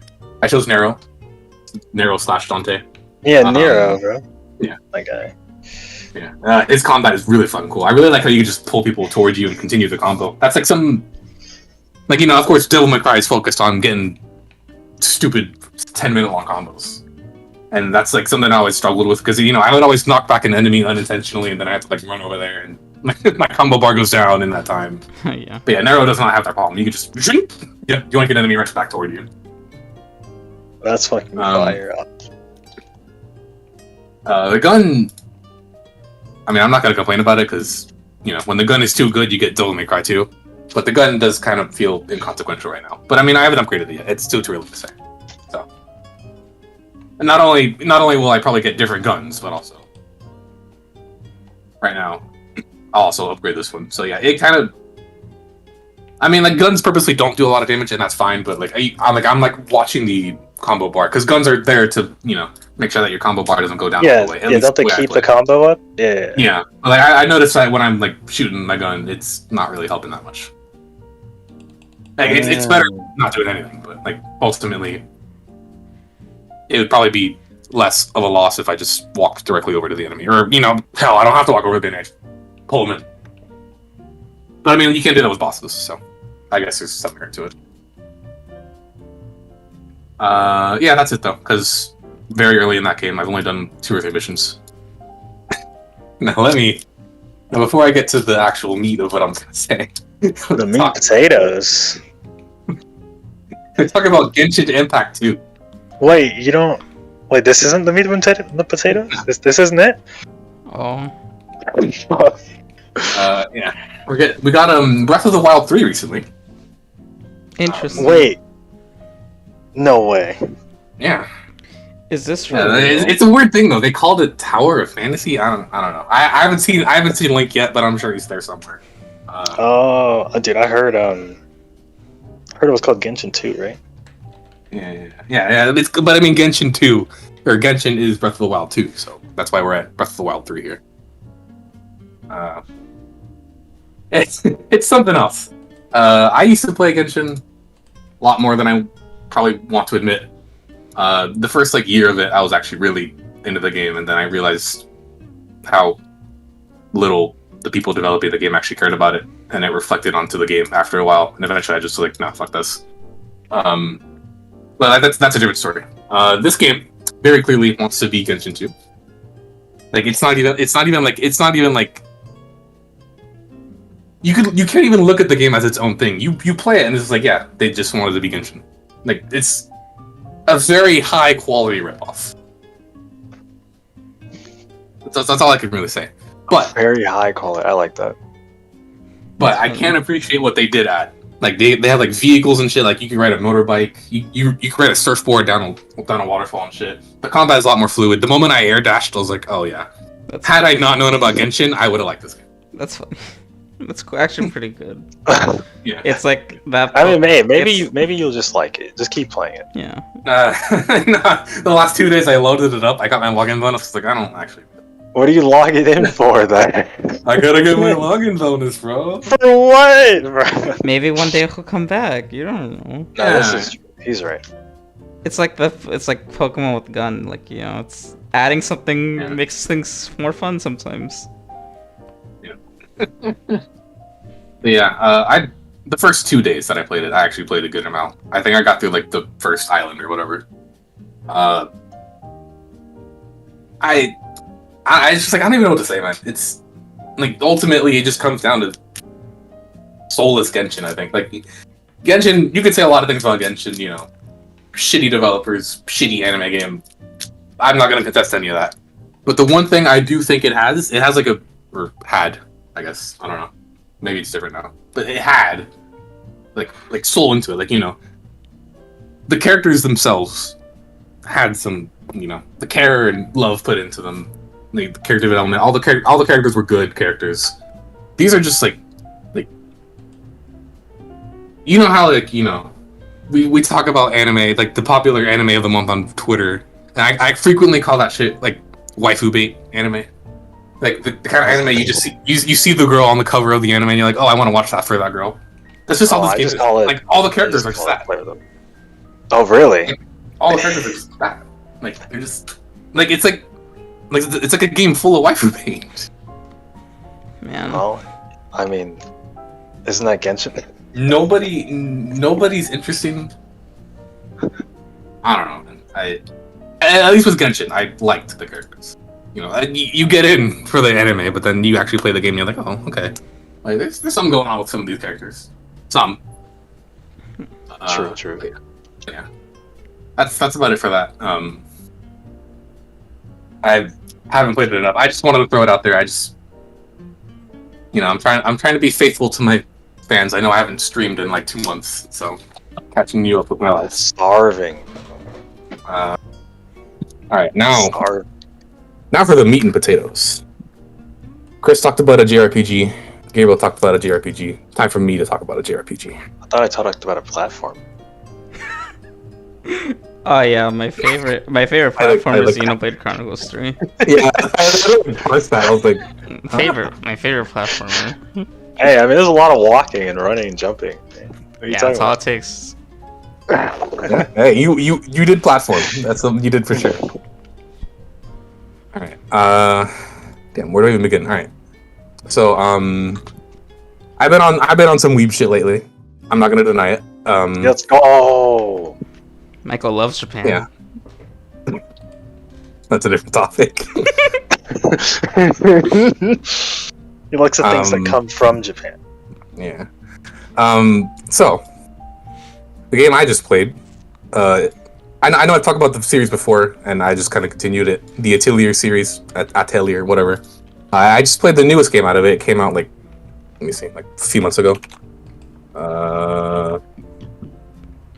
February. Yeah, February. Sophie 2. That was the game I just played. I think my save file was 96 hours. I was just under 100. Let's say 70 of those were just crafting. The series is very well known for its crafting system. I eat that shit up all day. I will spend a whole 24 hours just crafting in these games, but especially this game because it just fucking knocked it out of the park. My thing with turn-based JRPGs, I think I've said it before, maybe not on the podcast, but I know I've casually slid it out there. With turn-based JRPGs, if I can either customize shit or if the story is just fucking out of the park, I'm good. The concept of a turn-based thing, I'm not big on, but if you let me completely make my own character, basically, that's fine. Or if the story's good enough that I can tolerate the gameplay, that's fine too. Yeah. But yeah, this game very, very, very big on customization. And I think they really knocked it out of the park this time with the combat building into that. It's not like previous other games where you select 4 characters. Actually, I guess some of the games were 3 characters. Where you select 4 characters to be on the party. This is another one of those games. I think some time ago, Chris said Xenoblade 3 was the same. It wasn't. Is it Go? Is the whole party? Party on the screen? The dude, entire party that's so fire, bro. Every game's got to do this now, dude. Yeah. It's it's a total of 6 party members, but you swap between them very quickly. Only 3 are active on the field, but it takes half a command to switch them out. Literally half a command. It doesn't even take a full turn. They're basically there. So they're basically all out there. Yeah. They're just not on screen. Right? And so that's why I think the combat is really intuitive with the way you can customize everyone because they all have specialized roles in their battle. The one knight dude is supposed to be the one who tanks all the hits, but you can build him however the hell you want, really. Yep. And so I think a combination of just how deep the customization is with how how you can use all your party members, I think they just did that perfectly. I gave that game a total of 9, I think. 9 out of 10, just because the actual gameplay of it is just such an amazing game. I would have if it was just the crafting, I would have given it a 10. If it was just crafting.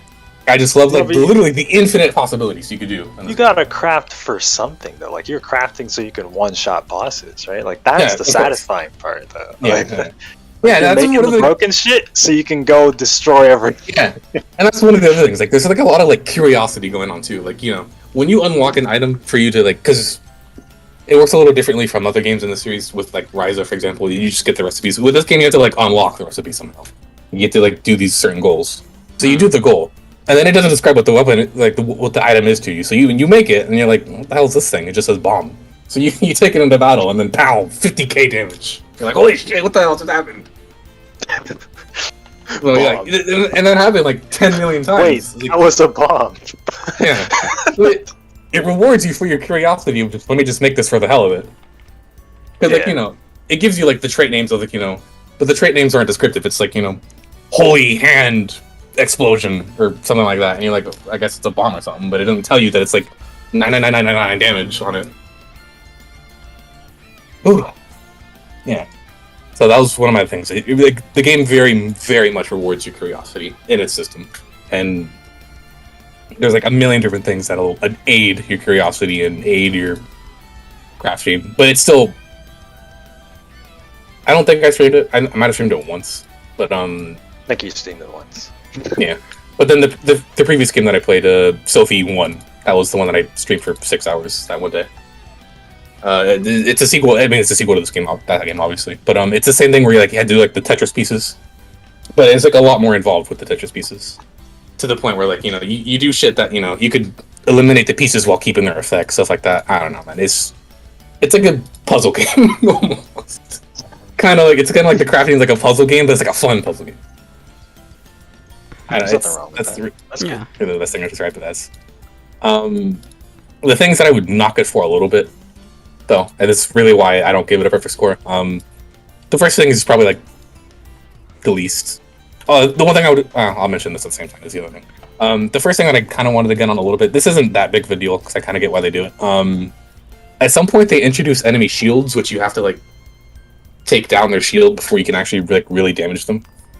And it's a fine mechanic, that's not a big deal, but once they introduce it, they really go hard on it. Like, nearly every single enemy has a shield. Like every other enemy, yeah.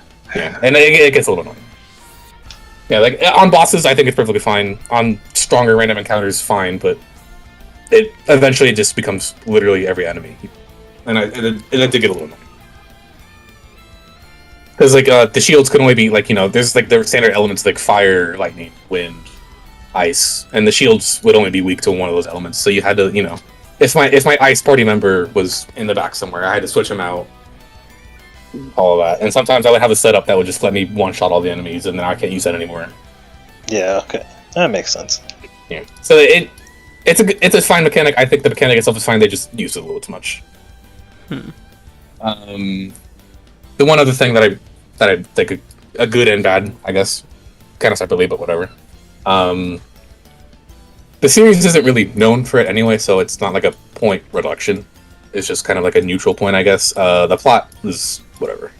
It actually got good at the end. I like the last like 10-15 hours. I actually thought the plot got better, but like the other, I guess the plot is like 30-something hours. I guess not even 10. Like the last like 5 or 10 hours out of the 35-40 hour plot were good, but the rest of it, the beginning of it was kind of just whatever. In a lot of the series, it kind of just serves for you to have a reason to continue getting stronger, like it's just like, oh, the plot is introduced this boss now, I have to get stronger to fight that boss. It's for a lot of the games, it's just that's what it's there for. It's not meant for you to be some deep, awe-inspiring, oh, I have to change my morals because I played this game kind of thing. No, it's just there to give you a reason to play the game. Wait, it's not a philosophical soap opera? It's most of the games aren't like that. Ryza 1 tried to have a plot. And that was a good plot, but yeah, these games of this series, they don't really care about that. It's kind of just there to be there. But like I said, the last 5-10 hours, I actually think they did a good job with the plot. It wasn't, like, oh, that was so deep, it touched me in my soul, but it was a good plot. But what the plot did serve to do, and what the actual more of the how do I say meat of, like, why they make the characters the characters. The characters themselves are fucking fantastic characters. I loved every single character in this game. Banger. Yeah, all of them, especially the main character. The main character in this, like Sophie, it's titled Sophie, so Sophie's the main character. In her first game, I thought she was funny. That whole game was funny. I thought, if there's any one game that's a satire of itself, it'd be this game. That's good. That's funny. It's a satire game, but this game, she actually became a lot more of like a hardened character, not just some girl strolling around her town, fucking around with everybody in the town. She became a lot more of like an established character. There's these two dudes that are like the biggest bros ever. I stand them forever. I wish I was the third bro. I wish I could be there, just like at the end they like cross arms and shit to say goodbye. I was tearing up. I was like, yeah. The characters are fantastic, and I think that's partly why the ending got better, because just like at that point, all the characters were really established. Yeah, and I think the ending did a good job of like really shining everyone out there. But yeah, bro. Yeah, like I guess to say like the plot itself still wasn't that great, but the characters made it good. That's we out here crying, bro. Yeah. No, I cried at the end. I'm not gonna lie. We out here crying. That's bro. It's sad these days, man. It's the characters that made me cry. The actual plot itself is just whatever. But the characters, I was like, no. Characters are part of the plot, though. Yeah. Yeah. And that leads me to my final point. That's usually why you do cry, because you're connected. Yeah. And that leads me to my final point of my negative against this game, which probably perceived as a positive, if depending on glass half full or glass half empty. I am mad there is not more to the game. I finished the game. I was like, oh yeah, give me some post game. Nope, nothing. Oh man, couldn't be me. It sucks when games like feel like they end too soon. Yeah. I mean, it's like it was the right amount of content, I guess. Like it felt like a game. Like I got 100 fucking hours out of it. Yeah, but that's like more. It's like one of those games where you want more. You just want more. Yeah, like, that's that was the first like the other 3 Atelier games that I played. Actually, I probably will get DLC. The other 3 Atelier games I played, I was like, I finished it. I was like, oh yeah, that's a good game. Let's move on. This game, I was like, no, give me another 100 hours. Like what? Can I take another 50 hours, please? Yeah, so I was a little saddened by Oh, the last thing I want to mention. Fully voiced. Yep, not a single line of red dialogue. Yes, fucking sir. Let them know. That is. I will say that's actually. Yeah, I will say that's kind of a series staple. I'm playing one from I think 2016 right now, and also 99% of it's voice. It's only those lines where like you talk to an random NPC, and it's like there's some throwaway dialogue. They're not voiced. That's fine though. Every single important character. Every important character, every single line is voiced, and like that includes previous entries. That's good. That is something that I try to push in my vocally these days. It's full voiced. That's so important to make characters like more like make you care. Yeah, actually make you care, because like a voice really does make somebody kind of like stand. Reading is just you, even like you're reading. That's what I'm saying. It's just my head, my voice. Like it gives you like a whole other component to the character. Like that's like not to be underestimated. Yeah. Like it's like a whole other thing. Yeah, because you get to hear like wavering in their voice, like the excitement in their voice. You get to hear all kinds of shit. Yeah. You can't read that. Yeah, in ways that like talented voice actors can just deliver. But like me, I'm just I don't care. Like if I'm tired, I'm not gonna be like feeling like the way they want me to especially feel. When you're tired. Or like no. But don't worry. Yeah, I just that speech from the Pokemon. I mean, yeah, bro. On that note, we'll talk about that too. That's some funny note, stuff, right? Like. Literally piggybacking off of what Michael just said about like characters getting voiced makes them a lot more able to be attached to them and stuff like that. Like Xenoblade 3 isn't fully voiced. It's like I don't know 70% voiced. But like you have like extra party members called like heroes. They're like the 7th party member that joins you. All of their quests fully voiced. So like oh yeah, I love all of them. because of that. But I promise you, if it wasn't, I'd be like, oh, some of these guys kind of suck. Like, and it's just that simple thing. It's like that shit being voiced. Yeah. I think, like, I guess it's kind of a weird thing for me because, like, you know, with this series, it's fully voiced, but there's no dub. You have to watch Japanese, and so it's kind of like a weird thing where it's like, you know, it adds to the character.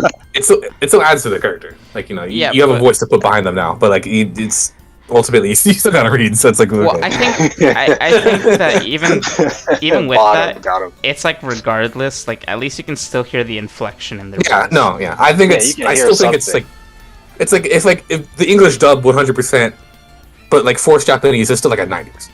Yeah. Like it's still really good to have. I still think every game should do it. Like, you know, I understand, you know, some of these games they don't got Square Enix budget. They can't voice every single line. Bro, they really don't got Square Enix budget, bro. That's fine. It's fine. Like, you know. So they can't hire English voice actors. That's fine. Right, but as long as the important stuff is voiced, then I'm good to go. I mean, I'll let it slide a little bit. I'll still, you know, mention that it's not fully voiced. I mean, there's definitely one with every budget.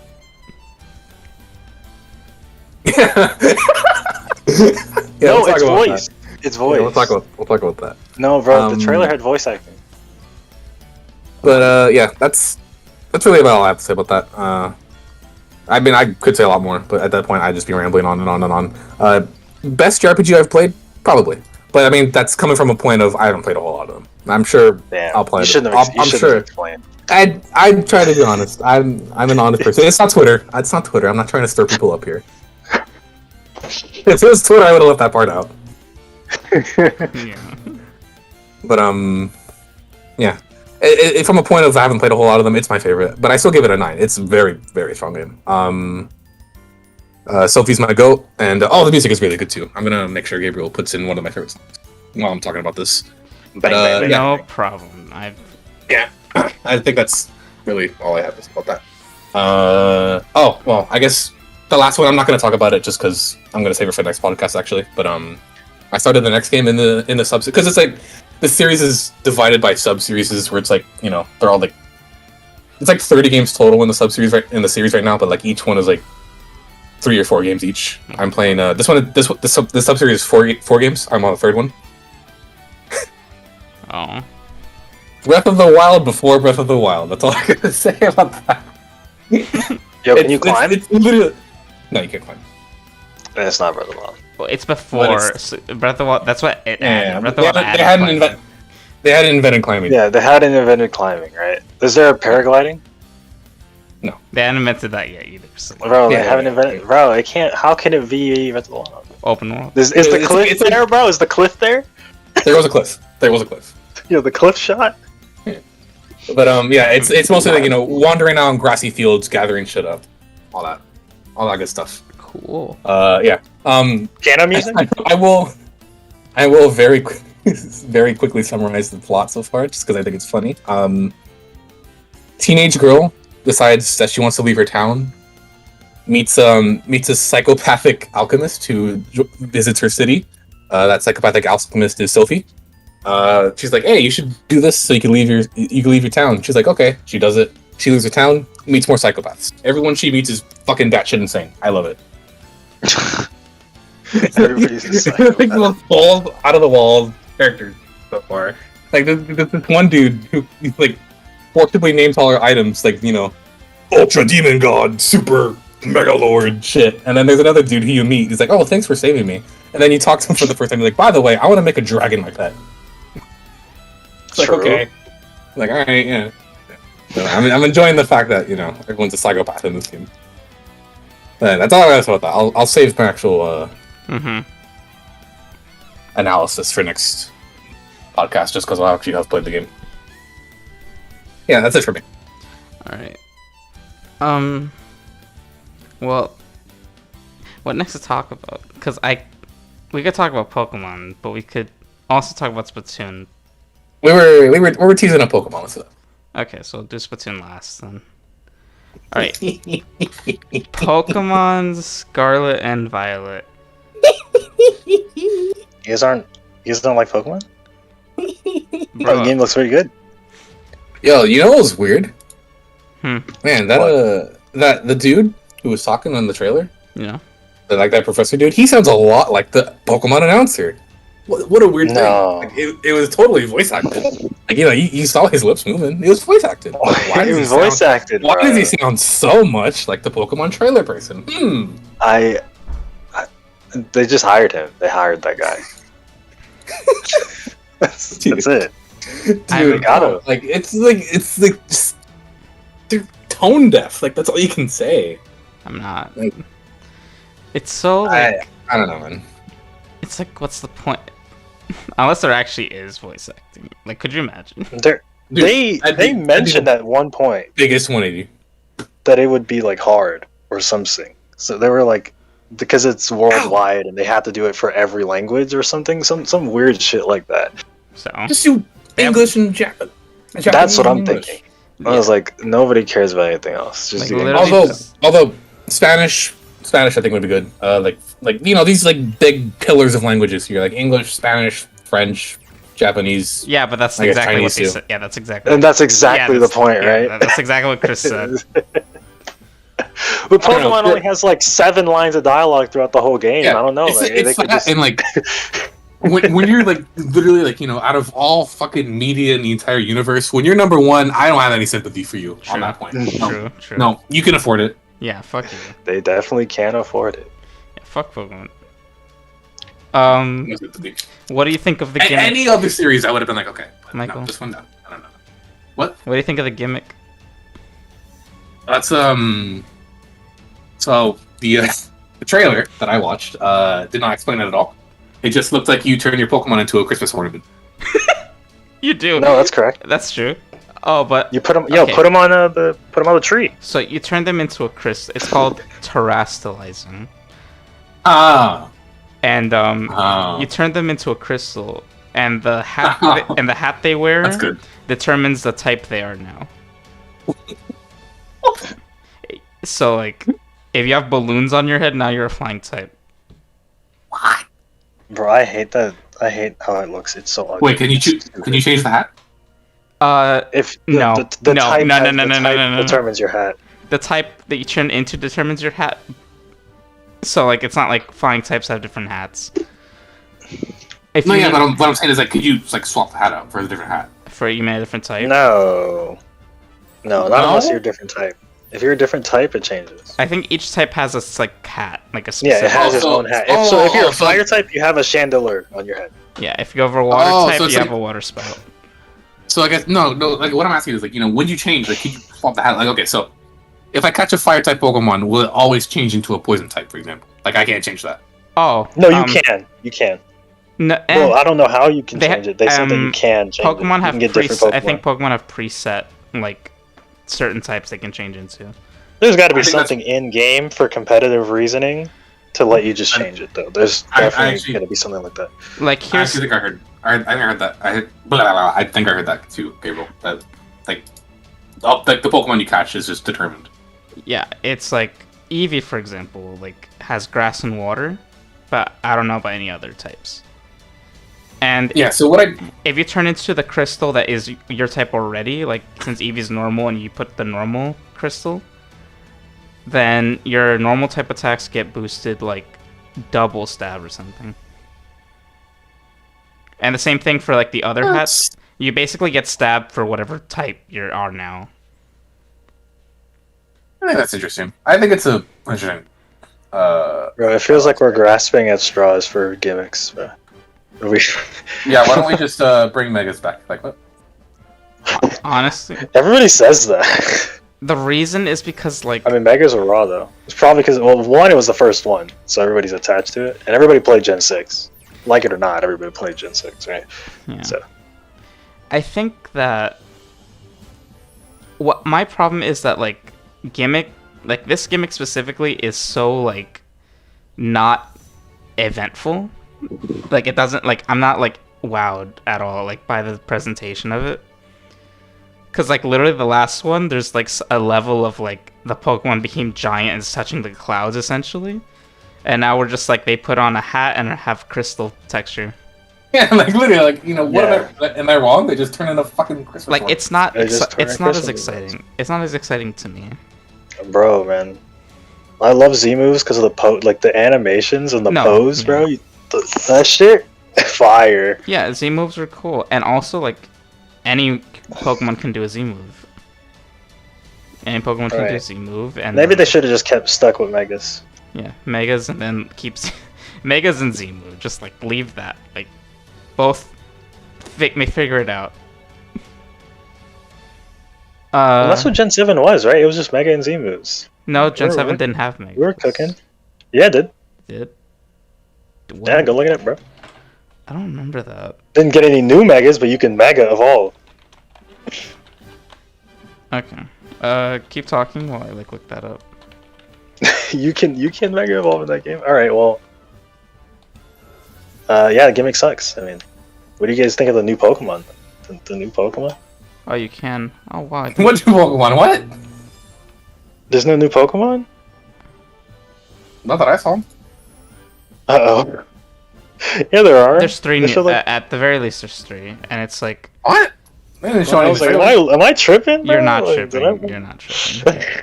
I was like, damn, did I dream that? No. Okay, so... Yeah, there's a Alolan... there's a regional variant Wooper. I said Galarian. You also wish.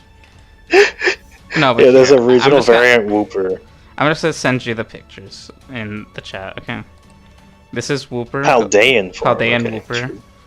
He's ground poison now. Why he look like Bro, look at him. Bro, he makes the crossbones. This is a Titan. It's a whale. It's a whale. What the fuck? Can I ride that? Probably not. It's an ice type.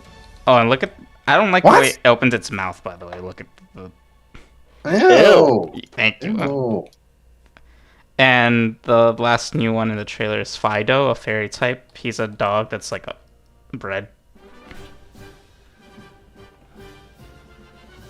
Why is he a bread? Because he's Fido, bro. Oh, I just got it. Oh.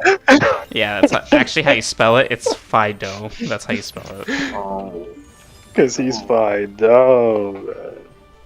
That's just fire, bro. That's just fire. What do you mean? Oh, it's because you get keystones after you beat the champion. After you become champion. That's why I don't remember it that well. Because I don't remember doing the post game really.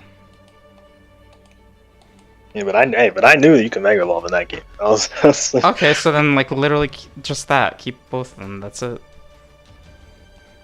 Anyway, okay, but that's enough. It's fine. If they feel like they need a new gimmick to sell their game, then sure. Yeah. Whatever. Yeah. But I'm not impressed really. But I don't really care either. So. Don't worry, Pokemon Fusion is next. I don't think I'll be impressed by that either, because it's gonna be like select Pokemon, and it's gonna be like whatever. It's gonna be Megas.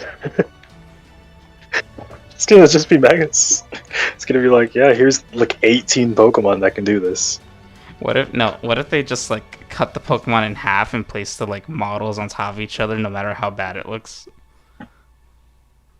That would be kind of funny. Yeah. No, maybe. That'd be an abomination, but it'd be funny. Yeah, bro. But Legends Arceus gave people the Hopium, bro. The Hopium? Is the Hopium still there, guys? No. Maybe. No! It's because they specifically haven't shown anything. And the one time it's the gym leader, and the gym leader seemed to like the same way the battles worked in like... You know. Yeah, so it's like a normal Pokemon game. It's actually, like, every time I see this game, it like, looks like a normal Pokemon game. And that's not exciting anymore. That's just a wild area all around. Which is what funny enough, I thought that's what the next gen would be. But then Legends Arceus came out, and I was like, oh, that's a little more than what I was expecting. That was a little more! They went a little further than the expectations. And then they went back to my expectations with this one, so... I guess that's that. Yeah. Pokemon. True. Pokemon. It's true. There's really nothing Yeah, what do you guys think about that characters, bro? ugly. Sorry. Not ugly, but not my taste. Let me go. Yeah, I was actually- gonna say like I don't think they're ugly, but They're not my taste. They don't look good. I don't. They're boring. They're either boring, like, or not my taste. They're just like, they're not ugly. It's unfair to say they're ugly, but they're just not good. That's how I feel about like Splatoon's people, and these people as well. I don't care about their designs, and I'm not gonna care about their character because it's not voice acted. It's so silly. Splatoon is voice acted and not voice acted. No, but like Splatoon's trying to be weird, so like that's fine. If Pokemon characters made like noises, maybe it would be more entertaining. That'd be so funny. That'd be terrible. No. What if they talk like Banjo-Kazooie characters? Oh my God.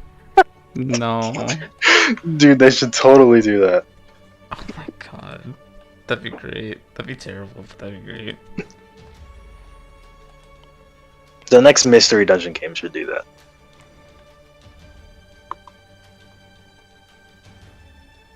Okay. So When are we gonna know one of those? No, we're not. People, dude, this Pokemon Presents had no new games. yeah, Not a everything's single new game.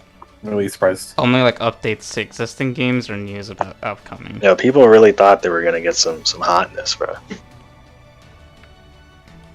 I saw one person who was like, "Oh, we're gonna get a Ranger remake." Like, Ranger remake, huh? Would it Yeah, work bro, without what the stylus? touchscreen? Yeah, with touch.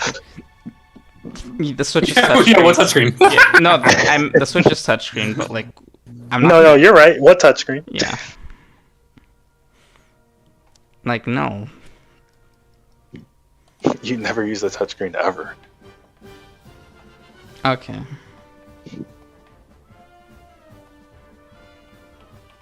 Speaking of Switch games, Oh, yeah, Splatoon 3. It's yeah, go ahead and carry, bro. definitely a new game. At this point, it's unfair to call it like 2.5. It's unfair. At this. Yeah, I'll just call it Splatoon 1. We finally got. We got a lot of the information first in Splatoon this. There's new movement options. They're like not like extreme, but they're actually like something. Now they have like, you have invincibility frames when you jump out of the ink, and you can jump out in any direction, like kind of like a roll or like a dodge.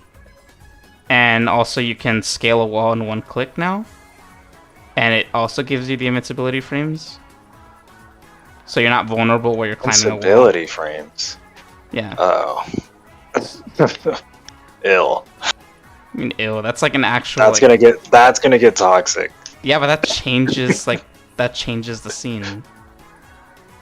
That's gonna get so toxic. Well, I don't know what you expect from like action in terms of like gameplay, like mechanic wise. Well, I've already explained that. That wire thing, bro, where you can wire somewhere, just give that to everybody. Yeah, but that'd be busted because it also like splats people. Like that's just and that. No, it doesn't splat people. You just use it for movement.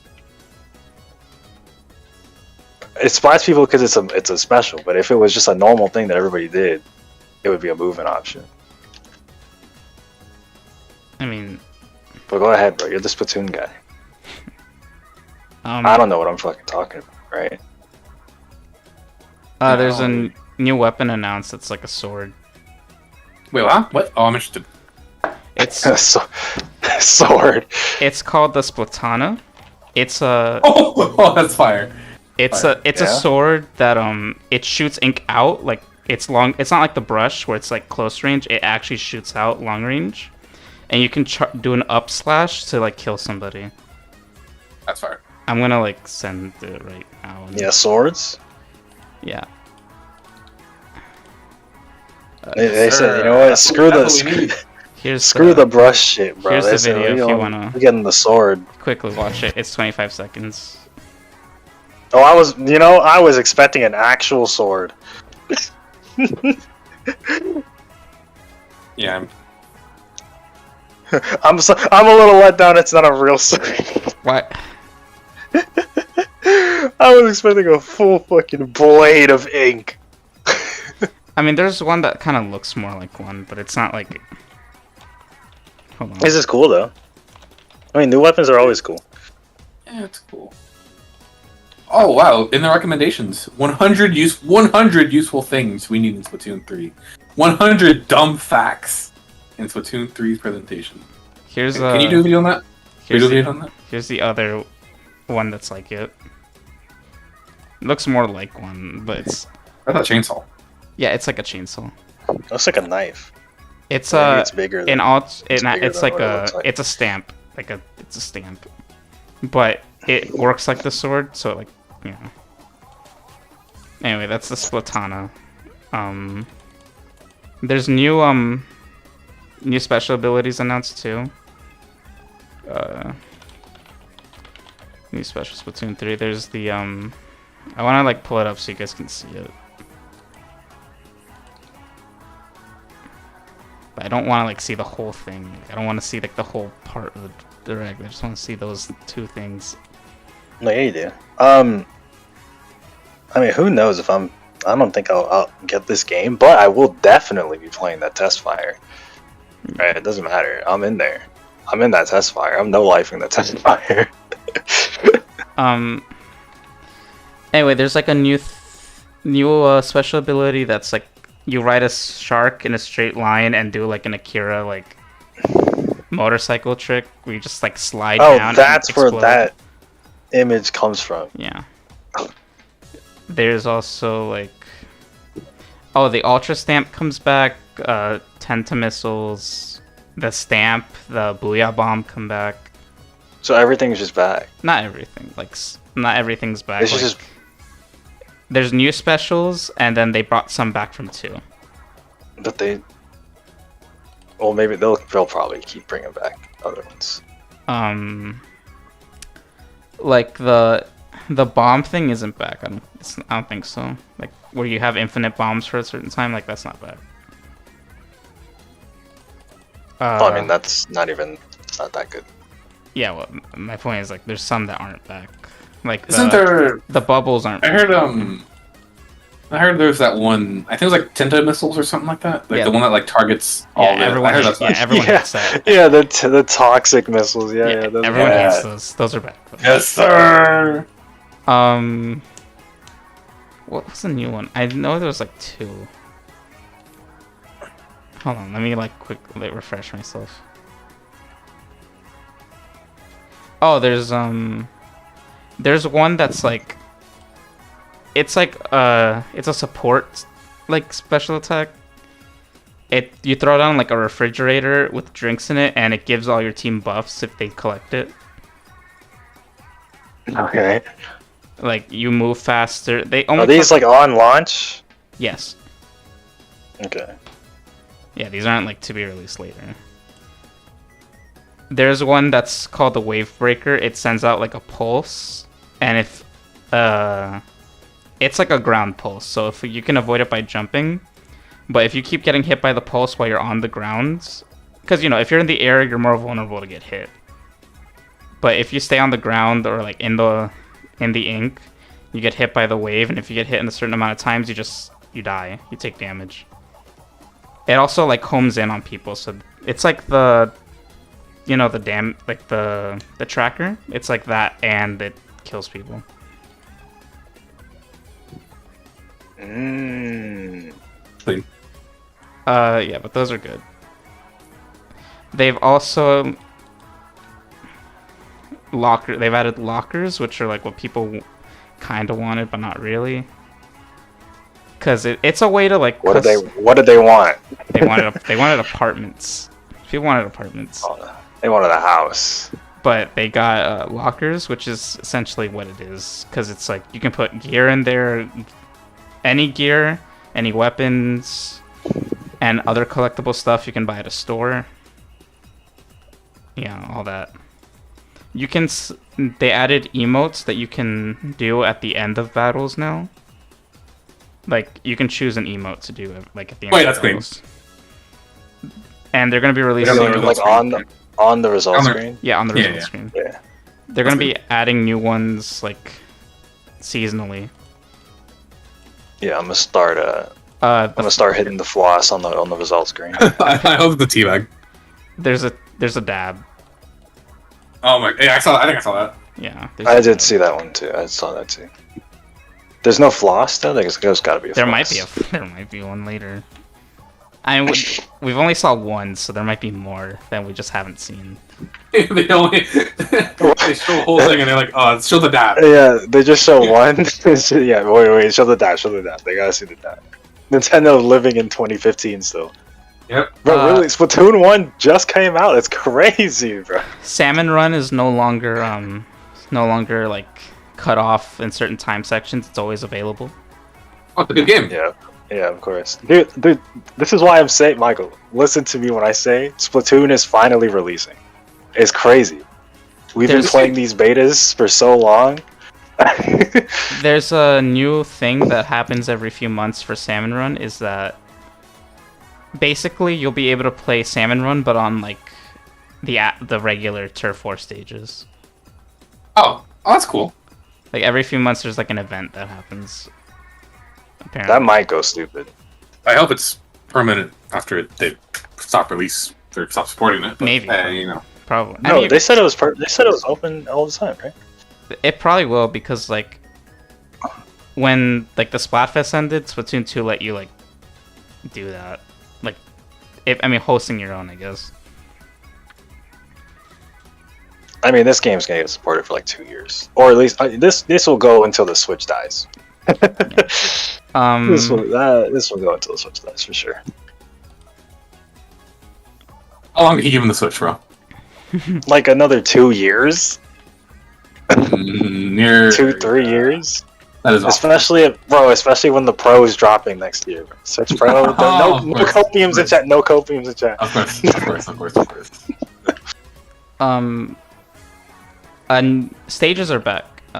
There's a couple stages from Splatoon 1 and 2 that come back. I think Splatoon 1 and 2 that come back, but they're not like the same. They changed the stages like significantly. So like it's fresh now. It's not like you're not going to be playing the same stage again. You're going to be playing like a redesigned kind of version of it. Bro, what's crazy is I was perfectly fine with playing the same stage. I just needed it to be there on launch. You want your game at launch? They do this thing for the weapons now that you don't buy it with the coins. Instead, they give you like cards that you get by leveling up. Licenses, they're called licenses. And you can buy like. Sorry, run that by me again. What did you just say? For the weapons, they gave, instead of like coins, you buy them with licenses that you get the same way you get coins by like leveling up or stuff. But now you can buy higher level weapons if you have more licenses, instead of having to wait for the level to like hit. Oh, I forgot there was level caps, huh? Yeah. Also, if you have Splatoon 2 Weird. save data, you can just like start at a higher level, so you don't have to like go through it. True. Big.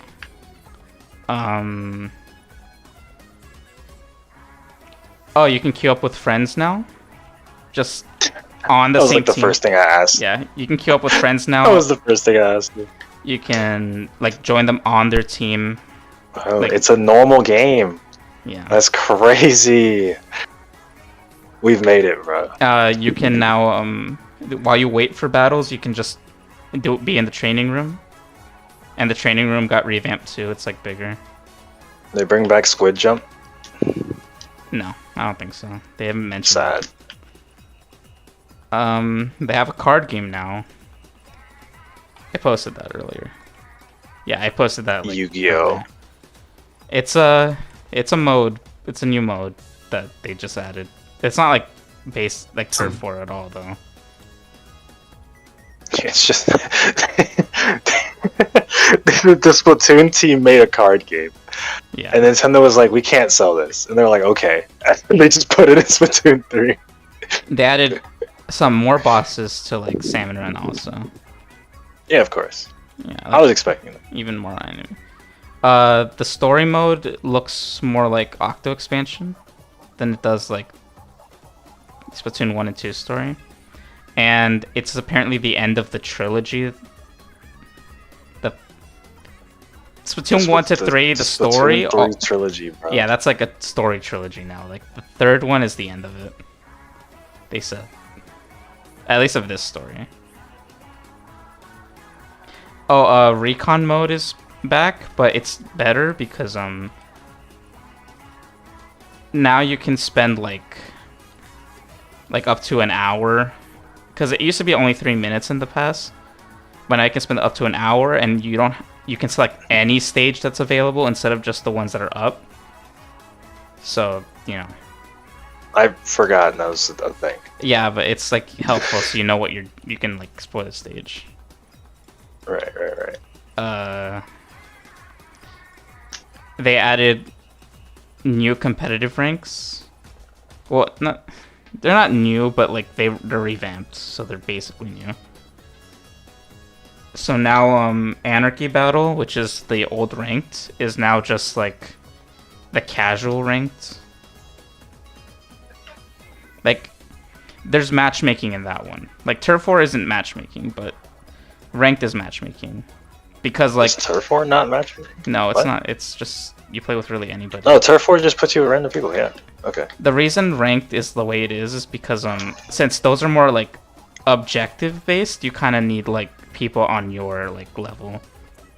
Even if it's casual, like at least they're on your level. Wait, they're caring about that now? They can't do this. They've always cared. They care about that since 2. No, I'm trying to get carried. Yeah.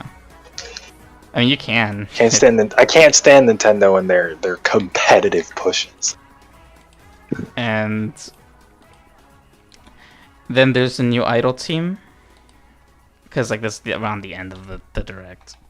The new idol team. Oh, they waited to the end to show that? Yeah. Why do they have 3 fingers? Oh, no. Huh? I was like, why do they have 3 fingers? But then I realized they're holding a pinky in. Yeah, and their thumb. This is Deep Cut. The name is Deep Cut. The Octoling with blue hair is named Shiver. The Inkling yellow hair is named Fry. And the manta ray in the back is called Big Man. They're like villains. If you notice, which you in the trailer they wear masks before they introduce themselves, and those masks are in the promo art for the story of Splatoon 3. So they're probably involved with the story in some way. So the villains. Obviously. Oh, now that would go hard though. a big introduction is that you can skip the news now. Bro, I'm telling you, Splatoon is coming out. It's crazy. Now what happens is that you can either like watch it, or you can just have it on the top left corner in like small text, while you just do anything else. So like it'll just tell you the stages without you actually having to like sit and watch. The only time you have to like watch the news is when a Splatfest gets announced. And then I mean, that's fine. You should you should know what's going on. Now Splatfests are divided into 3 teams because there's 3 idols. Oh boy. For the first half of Splatfest, it's gonna be like how it's usually been, where it's like, 3, like 2 4v4, 2 teams of 4 against each other, representing their team. But then halfway through is gonna change into a different kind of battle, where it's 3 teams fighting each other. The team who's leading gets 4 players and starts in the center of the stage. And then the 2 teams that are in second and third get 2 players each, and they come in from the actual ends of the stage, and they push in. And, then it just becomes whoever wins. Wait. They add a new mechanic. What? Okay. They add a new mechanic that's where good. you can collect these things that rain your ink down on the stage to give you more coverage, and like the members of Deep Cut, they talk to you during the battle. Like not talk, but like they have a little text at the bottom to talk to you, like just for flavor.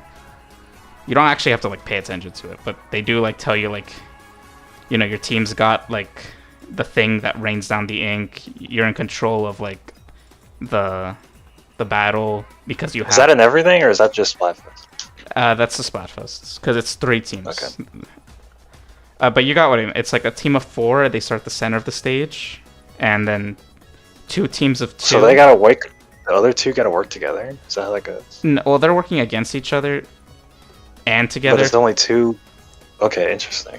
It's, you see, at first I thought like that, but then you realize that it's harder to keep like ink when you start at the center than it is when you start at the ends, because no one can touch that area really, because that's a waste of time. So they have to maintain the center of the stage. But then they gotta move out. Yeah, I mean, if that's a group of 4, like actually on Discord, there's steamrolling. not necessarily, because once you get the like, it looks like the beacon that you can get where it rains ink, then that can help affect the battle. But what if they just get that? Then they can lose it. They can get it and lose it. It's like, You can't just use it immediately? no, you can, but then you can lose it because the other team will take control. Another team. It's like, obviously, like, I don't. Obviously, you're gonna have to. Yeah, we're gonna see it in action, right? We'll when we figure it play the game. The song is good. The new song that this idols. Oh right. The idols Right. sing. It's a good song. Right. I'm gonna post it.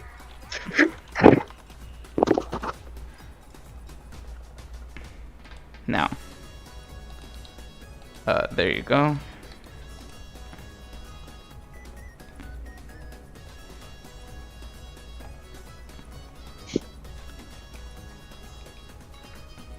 Now. That's pretty much almost everything that was announced. Oh, Test Fire comes on the 28th. Like, 28th or 27th. Yeah, I'll probably be on that. Like Most likely. That's a weekend. Pretty sure. And the theme. Have you guys heard the theme yet? Isn't it rock paper scissors, Isn't it bro? It's rock. No, paper, is it? It's rock paper scissors. Oh, I may have received some fake news. What did you see? What was the fake news, bro? The one that I saw, it was 3 minions from. You Like saw a the meme. minions. You saw a shit post. Whoever posted it was passing it off as real. I was like, okay, Hey, alright. Minion Well, sweep. find it. Minion Past sweep. them, bro. I wouldn't put it past them. Let me find it. Yeah, it was like I looked at it, and for like some odd reason, I was like, that's believable. No, it's rock paper scissors, which is pretty funny. Interesting. I'm gonna be just interested in whatever they do for their triple Splatfest. Clearly, they didn't pick that without ideas. So Yeah. I kind of hope like the mode of like the 3 appears normally eventually, because that'd be really cool. But you know, I kind of understand why it's Splatfest exclusive, but I kind of do wish it was just, you know. they gotta get you to play during the Splatfest, bro. Yeah. And that's when the engagement goes up. But yep, this game has a lot to offer. That Found it. Yeah, sounds like it. Yep. It sounds like it should have been Splatoon 2 at launch. yeah, but you know, you don't always get like Oh, I can't get what I want? not always. No, I always do. Oh, and there's also there's already plans to make paid DLC like for story content. So Oh, you know, we're already planning that, huh? The game hasn't been released yet. yeah, that sucks. It's No, gonna. I mean, yeah, bro, Xenoblade did that. Like, this is, who cares anymore, man? Well, yeah, I saw that. I think I retweeted it on Twitter, but because I knew it was a shit post. what What was the ship post? The minions. Michael posted it. I don't know why. I just believed it. I was like, okay. Okay, but Stuart doesn't even look real. Like, it doesn't look like he's actually pasted onto the screen. I didn't look that hard. Wait, this is the second Splatfest. And like the text is. Oh god. I didn't look at it. All right. Okay. Oh no, it's right. I just like it's glanced real. over, It's I was real. like, okay, But it is the 27th though, so Saturday. It's next Saturday. Yeah, you should play it, Michael. Yeah. I'll definitely play on my network connected Switch. I will be Team Scissors because I actually just use scissors usually, but Team Scissors. Noted for future rock paper scissors matches. You see, now I'm gonna pick like I'm gonna pick paper just because. What if that was my intention? To throw you off. And what if I'm lying? Well, now we both have seeds of uncertainty in our brains, don't we? But also, I'm pretty sure scissors is gonna be very popular because like the manta ray, Big Man is picking scissors, and everyone loves Big Man. Yeah, we're just gonna all pick his. It's like Splatoon 1. Like anything Marie picked, they're like, all right, sure. Like halfway through that game, it was like whatever Marie picked, we were just okay, sure. I'm actually really, interested in like the themes for these Splatfests that they'll come up with. Because 3 options is pretty like. It gets interesting. Yeah, I don't know. Because like now it That's won't be as one-sided. Because then like 3 options kind of make it posed differently. It adds a new level of like, selection. I mean, I know nothing. I'm not gonna know too much about this game, but what I do know, right, this is gonna be the best-selling Splatoon game on the system. Yes, sir. Oh, of course, you would think so. Yeah. Bro, like these Switch games are selling cray. Yep. I definitely plan on picking it up. I'm waiting to see if there's any pre-order bonuses before I do that, though. So. No, but they had a Pre-order bonuses? Yeah, like. I mean, just pre-order it. If you know you're gonna buy it, just pre-order it. Like, I mean. Well, I mean, I get in case like they, like some things that they give you extra stuff if you pre-order. Like that's why. Yeah, I mean, but normally you can just pre-order anyway. Like, because then you get to download it and then play on release. Okay, but like, unfortunately, Christopher, this isn't that type of game. This isn't like a game that I'm gonna be like. The day it releases at midnight, I'm gonna be like. Bro, I'm trying to play Splatoon 3 at midnight, bro. Who's gonna play with me? I'm literally not. Everybody else. No one. Japan's already had the game for like half a day. The rest of the world has had the game a couple hours before you. I'm just gonna be like chilling. I'm just gonna buy the game in person and then just like. Physical copies. This guy. There's a certain level of like. I like physical copies. They're not ideal though, but I like them. Well, eventually they will be because like Nintendo sucks, so there's gonna be a point where like of course, yeah. Or Nintendo's gonna be like, you should probably get your games physical. Really, if you really care about you having your shit, you should probably get your games physical. Like Bayonetta 3, I'm getting physical because of the art book though. So I'm so excited for that art book. I know like we're not even talking about. I really am excited. I can't read it because then I'll get spoiled. So I have to like play the game first and then read the art book. That'd be so fucking funny. That's actually hilarious. Yeah, you're right. They probably would do that. Well, because like it's art of everything in the game, so of course you'd get spoiled if you read it. Yeah, what if they have like a disclaimer? Hey, watch out! Don't go here yet. Maybe. Nope, but Splatoon 3, very like a lot in this game. Yeah, they waited till a long time, but they showed some shit. Yeah, it's unfortunate, but you know what? At least it's here now, I guess. I'm gonna wait till the reception of everybody. Right, I want to see what the crowd says in about a year. I'm sure they say like they like it. Like I don't think there's gonna be like any real like hate. Oh, bro, everybody. No, you're gonna play the game if you like Splatoon. It's very simple. It's very simple, right? True.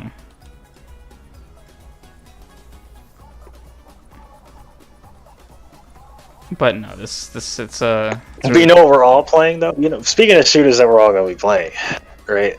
Fortnite. Yeah. When Fortnite gets that Dragon Ball Z Dokkan Battle collab, we gonna be in there, yes sir. It's with Dokkan? They're adding Raditz? Yeah, they're adding Raditz. They're adding Raditz and the podcast cable. That's so bad. I mean, you had to mention Dokkan at some point. Of course, I was waiting. Yeah. Do we actually before the end? Do you actually know the characters that are coming, or do we just like assume? We don't know. Okay. It's Goku. It's obviously Goku. Vegeta for sure. Vegeta. The leaks are saying Beerus. It's a kind of a weird pick, but all right. And then we don't know the fourth. Do you think it'd be Piccolo? No, we're assuming female. We're assuming female. Yeah, we're thinking Bulma. So it's probably Bulma. Okay. And I mean, Bulma has used guns before, so she'd be the most fitting, really. Yeah, Bulma's the only one that actually fits. Yeah. I'll probably pick Bulma if it's Bulma. Yeah, I mean, they'll come in packs of 2, so. I'm buying whatever has Goku, and then I'll see how the packs are split. It's just decided by It really is like that, dude. It's like Goku, yeah, that's just bought, and then we'll rethink the next time. I kind of do need Vegeta. I might just buy both. Like, yeah, you know, I might just. And you know they're not gonna be in the same pack. No way, bro. No chance. No chance. So, you know, I'm just dropping like $20+ on Fortnite. Sure, whatever. It doesn't matter to me. I planned on doing that the moment that leak started, bro. When that guy tweeted out the capsule corp like bottle, I was like, oh shit. anything Dragon Ball, they get my money. That's simple as that. Well, except for the Dragon Ball The Breakers. We did play that, but it sucks, so we're not talking about it. Yeah, I purposely did not bring that up. That was really good. I really enjoyed the part where we waited in queue for 30 minutes. Do you think on the beta? Do you think the Nimbus Cloud is going to be a floaty down like parachute? Oh, that'd be cool. Yeah. In my very limited like knowledge of Dragon Ball, because I did used to watch it when I was a kid. I just probably I think the power pole could be a cool like physical weapon too. How do you think Shenron is going to be like involved? Oh, that's true. They're probably gonna make a whole fucking mechanic for Shenron. I wouldn't be surprised if you can make a wish. Like you could like gather like all the 7 Dragon Balls and like I wish for all my health and shield restored. I wouldn't be surprised if you can collect the Dragon Balls and make a wish. The only thing is like you gotta like really consider what you're doing there because that's a whole inventory slot that's taken up. True. And that's a game that you need all 5 inventory. I didn't think about that. True. And you probably gotta find 7 balls. I'm sure there's gonna be more than 7 balls on the map. You'd have to. Nobody's ever gonna wish. But. You'd have to like have your team like ready. Like we have to like decide who's carrying them. Bro, that'd be kind of hype. Many of them. Because you'll know when someone summons Shenron. And only one of them is gonna be able to like make the wish. Yeah, but it'd be like like OP Ash. No, I think it should be like OP Ash shit. Like if it's gonna be like all 7 Dragon Balls across the entire map, it's only one set of Dragon Balls. It should be OP. Like you come up there, you roll up. You're playing quads. You should just have an option. Revive my whole team. Victory Royale. Or what if win the game? What if it's not even? What if it's not even like an inventory slot and it's more like just like. Is it a passive thing? Yeah. Like if it's a passive thing, then I expect it to be like multiple sets of Dragon Balls on the map. Yeah. Yeah, I'm expecting multiple sets. But then the wish is obviously that makes sense. But then the wish is obviously something like give me a 5-star weapon or just fully heal me, stuff like that. Yeah, as long as the event's fun, right? It's fun. Yeah. When they added Spider-Man and they had the swinging shit, that was fire. Yeah, and like really the webs around them, like that area of the map. Yeah. No, the thing with Dragon Ball, like they very rarely collab because Dragon Ball is Dragon Ball. They don't need the extra money. You put go anywhere to get money. But like when they do collab, they usually They go pretty deep. They make their statement. They're like, Yeah. We don't collab for a reason. I'm here to show you. Let me remind you who the king of anime is. Right. I'm here to show you. Show you 3 people who don't know what Dragon Ball Z is. Yeah. I'm here. Yeah. These are for the 3 people on the planet Earth who couldn't recognize Goku. Well, the children who haven't watched Dragon Ball Z yet. Yeah. They know him now. Goku from Fortnite, baby. Yep. And now, the funny thing is, prime time to put movie characters in this game. Like, Gabriel mentioned Piccolo. He should be in the thing, but... Right, yeah. That should be cross-promoting. Piccolo's the second main character of the new movie. We should be the owners of Dragon Ball aren't very intelligent, which is why they don't collab very often. Like, the way I saw it, it's like... Goku and Vegeta are obvious, and then Piccolo, because I remember him being, like, important. And then, like, a female character. Yeah. Goku, Vegeta, and Beerus, I don't think we know Beerus for sure. Beerus is the he's the purple. Maybe that guy doesn't even know who Beerus is, bro. Maybe it is Piccolo. He's purple. He's called him Beerus. Yeah, he's the purple cat. Yeah. Okay, yeah, I know who Beerus is. I remember him from the movie. What is Broly? Yeah, it's Broly. Yeah. I'd fuck with that. Pretty cool. I mean, I want all the villains, bro. I want Frieza. If I get Frieza and Goku are both there, I was like, I instant buy. I don't care how much it costs. Goku and Frieza, buy. I feel like Frieza should have been, in this one, but whatever. The 3 villains I know, like, Frieza, Cell, Majin Buu. No, don't worry. Those are the only 3 villains in Dragon Ball Z. Yes. Yeah, you named the whole 3 Dragon Ball Z villains, so hey. There are 3 arcs in Dragon Ball Z. That's them. Okay, well, those are the well, okay, there's more than 3, but don't listen to me, right? Yeah, that's kind of simplifying the same. Vegeta counts one. He does. Vegeta is a villain, but yeah, he's like has Shadow as a villain, right? Yeah, and just like Shadow, or I guess I can't say just like Shadow, but as the villain, he's by far and large the best character in the series. Like, it's not even close. Second place is Piccolo also there. Also was a major villain. Piccolo and Vegeta both are just like infinitely better there. As a character. Isn't that more because like they're fleshed out more because now they're just kind of like characters? Yeah. Rather than like villains who are villains. Yeah. Piccolo unfortunately eventually fell off. Like once he had to raise Gohan's kid, that's when I was like, okay, well, Piccolo's peaked. But Vegeta continues to rise. Yeah, but then in filler they're hilarious. Like Vegeta and Piccolo, like they carry filler. Just seeing Piccolo do like normal people shit is so funny. Yeah, it's funny, bro. You saw him, dude. The scene where he's like the grill master. Yeah. So stupid. Also, the driving episode is a initiation episode for all Dragon Ball fans. Goku and Piccolo driving. It's a classic.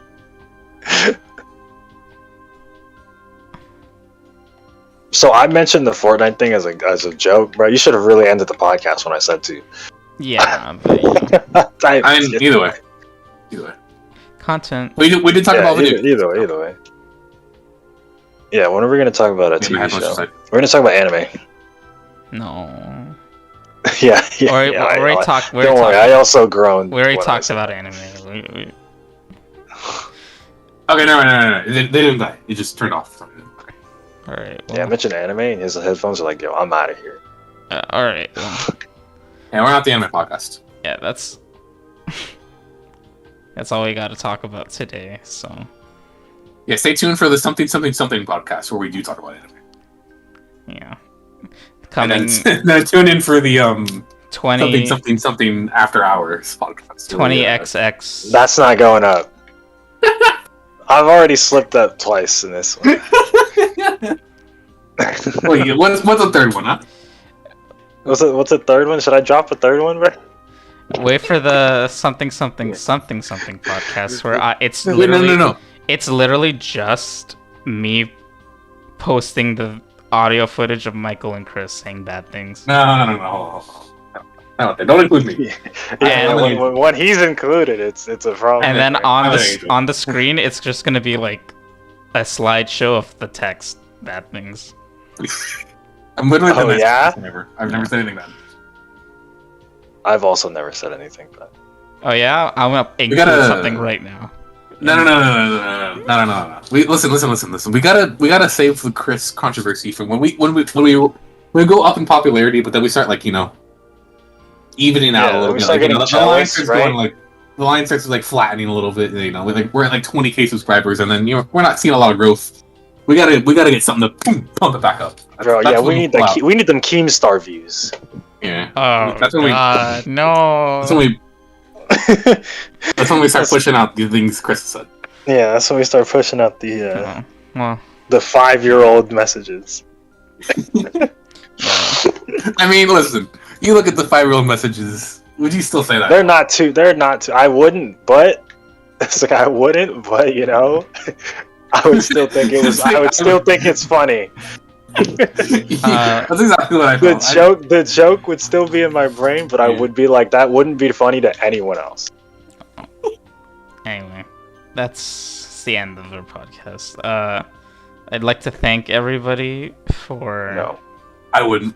230 subscribers. Thank you.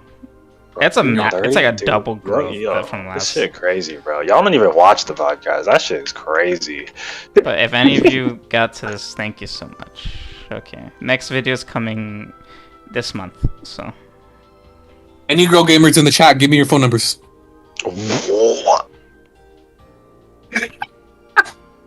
Sen is the girl with the gal. Wait, can I get that in there too? Okay, bye everyone. Bye. Yes. Bye. Yes. Say bye. Oh, bye.